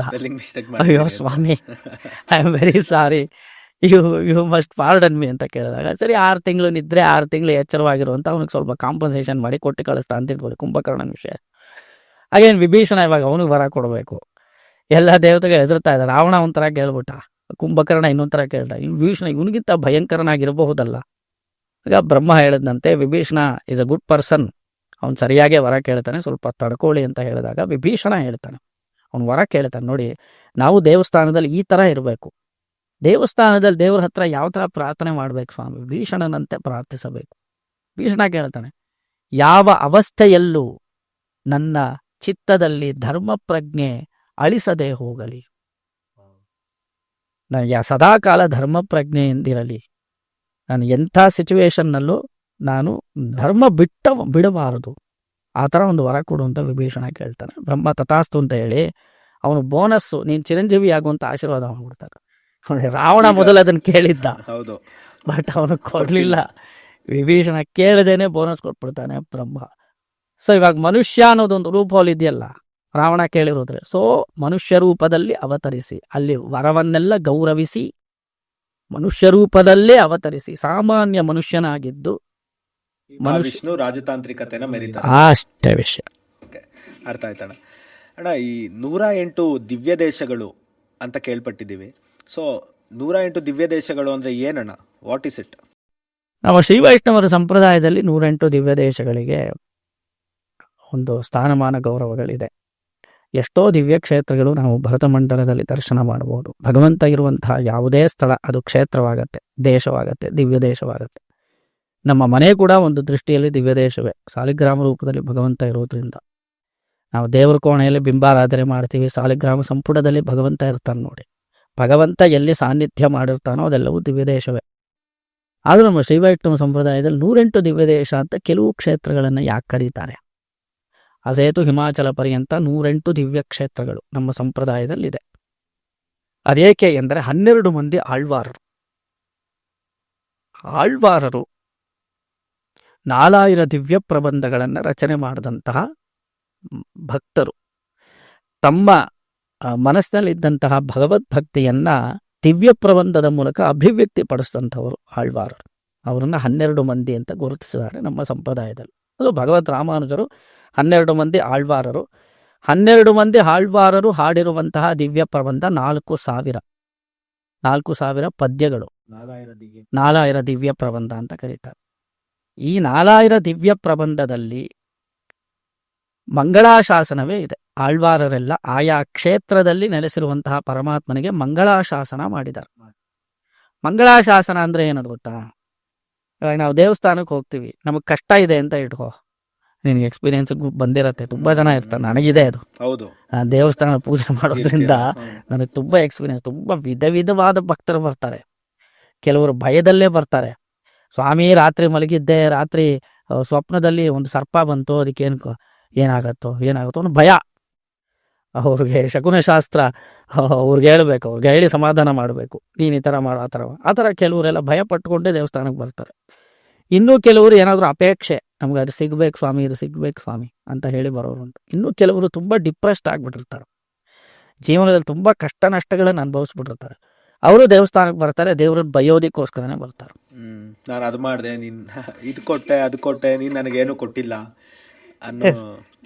ಅಷ್ಟೆಲ್ಲ ಮಾಡಿಬಿಟ್ಟೆ, ನಿನಗೆ ಅಭಿಷೇಕ ಮಾಡಿದೆ, ಕಲ್ಯಾಣೋತ್ಸವ ಮಾಡಿದೆ, ನನಗೆ ಜೀವನದಲ್ಲಿ ಏನು ಒಳ್ಳೆಯದು ನಡೀಲಿಲ್ವಲ್ಲ, ನಿನಗೆ ಕಣ್ಣಿಲ್ವಾ, ನಿನಗೆ ಮೂಗಿಲ್ವಾ, ನಿನಗೆ ತಲೆ ಇಲ್ವಾ ಅಂತ ದೇವ್ರನ್ನ ಬೈಯೋದಕ್ಕೋಸ್ಕರ ಆ ಕಣ್ಣಿಗೆ ನನಗೆ ಕಾಣಿಸ್ತಾ ಇಲ್ವಾ ಅಂತೆಲ್ಲ ಹೇಳೋದಕ್ಕೆ ದೇವ್ರನ್ನ ಬೈಯೋದಕ್ಕೋಸ್ಕರ ಕೆಲವರು ಬರ್ತಾರೆ. ಇನ್ನೂ ಕೆಲವರು ಬರ್ತಾರೆ, ಅವ್ರೇನು ಅಂದರೆ ದೇವ್ರು ಚೆನ್ನಾಗಿದ್ದಾನೆ ಅಂತ ನೋಡ್ಕೊಳ್ಳೋದಕ್ಕೋಸ್ಕರ ಬರ್ತಾರೆ. ಇವಾಗ ಯಾರಾದರೂ ನಿಮ್ಮನ್ನ ಸಾಮಾನ್ಯ ಜನರನ್ನ ನೀವು ಯಾಕ್ರಿ ದೇವಸ್ಥಾನಕ್ಕೆ ಹೋಗಿದ್ರಿ ಅಂತ ಕೇಳಿದ್ರೆ, ದೇವಸ್ಥಾನಕ್ಕೆ ಹೋದ್ರೆ ದೇವ್ರು ನಮಗೆ ಚೆನ್ನಾಗಿ ಇಟ್ಟಿರ್ತಾನೆ, ಅದಕ್ಕೋಸ್ಕರ ಹೋಗ್ತೀನಿ ಅಂತ ಹೇಳ್ತಾರೆ. ಸಾಮಾನ್ಯ ಮನುಷ್ಯ ಅದೇ ತಾನೆ. ಹೌದು, ಮೈಂಡ್ ಸೆಟ್ ಹಂಗೆ ಇರುತ್ತೆ. ದೇವಸ್ಥಾನಕ್ಕೆ ಹೋದ್ರೆ ಏನ್ರಿ ಪ್ರಯೋಜನ ಅಂದರೆ, ದೇವ್ರು ನಮಗೆ ಚೆನ್ನಾಗಿ ಇಡ್ತಾನ್ರಿ, ಅದಕ್ಕೋಸ್ಕರ ದೇವಸ್ಥಾನಕ್ಕೆ ಹೋಗ್ತೀವಿ ಅಂತ ಹೇಳ್ತಾರೆ ಸಾಮಾನ್ಯರು.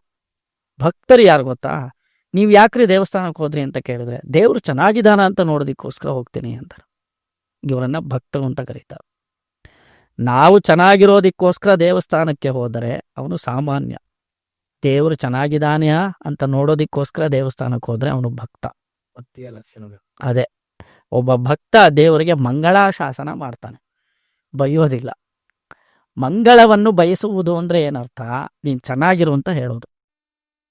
ಭಗವಂತನೇ, ನಿನ್ನ ದಿವ್ಯ ಮಂಗಳ ವಿಗ್ರಹ ಚೆನ್ನಾಗಿರಲಿ, ನಿನ್ನ ದಿವ್ಯವಾದ ನೇತ್ರ ಅದ್ಭುತವಾಗಿದೆ, ಅದು ಚೆನ್ನಾಗಿರಲಿ. ಅದನ್ನು ತಮಿಳಿನಲ್ಲಿ ನಿಮಗೆ ಸ್ವಲ್ಪ ಟೆಕ್ನಿಕಲ್ ಆಗಿ ಹೇಳಬೇಕು ಅಂದರೆ ಪಲ್ಲಾಂಡು ಪಾಡುವುದು ಅಂತ ಹೇಳ್ತಾರೆ ತಮಿಳು ಭಾಷೆ. ನಾವು ಸಂಪ್ರದಾಯದಲ್ಲಿ ತಿರುಪಲ್ಲಾಂಡು ಅಂತ ಹೇಳ್ತಾರೆ. ಪಲ್ಲಾಂಡು ಪಲ್ಲಾಂಡು, ನಿನಗೆ ಆಶೀರ್ವಾದವಿರಲಿ, ನೀನು ಚೆನ್ನಾಗಿರುವಂಥ ದೇವರನ್ನ ಮನಸಾರೆ ಬಯಸುವುದು. ಅವನು ಚೆನ್ನಾಗೇ ಇರ್ತಾನೆ, ದೇನ್ ಸ್ವಾಮಿ ದೇವ್ರನ್ನೇ ಚೆನ್ನಾಗಿರುವಂಥ ಆಶೀರ್ವಾದ ಮಾಡಬಹುದಾ ಅಂತ ಹೇಳಿದ್ರೆ ಅದು ಭಕ್ತಿ ಭಾವ, ಪ್ರೀತಿಯಿಂದ ಹೇಳೋದು. ಸೊ ಪ್ರೇಮದಿಂದ ನೀನು ಚೆನ್ನಾಗಿರು ಎಂದು ಆಶಿಸುವಂತಹದ್ದನ್ನು ಮಂಗಳಾಶಾಸನ ಅಂತ ಕರೀತಾರೆ.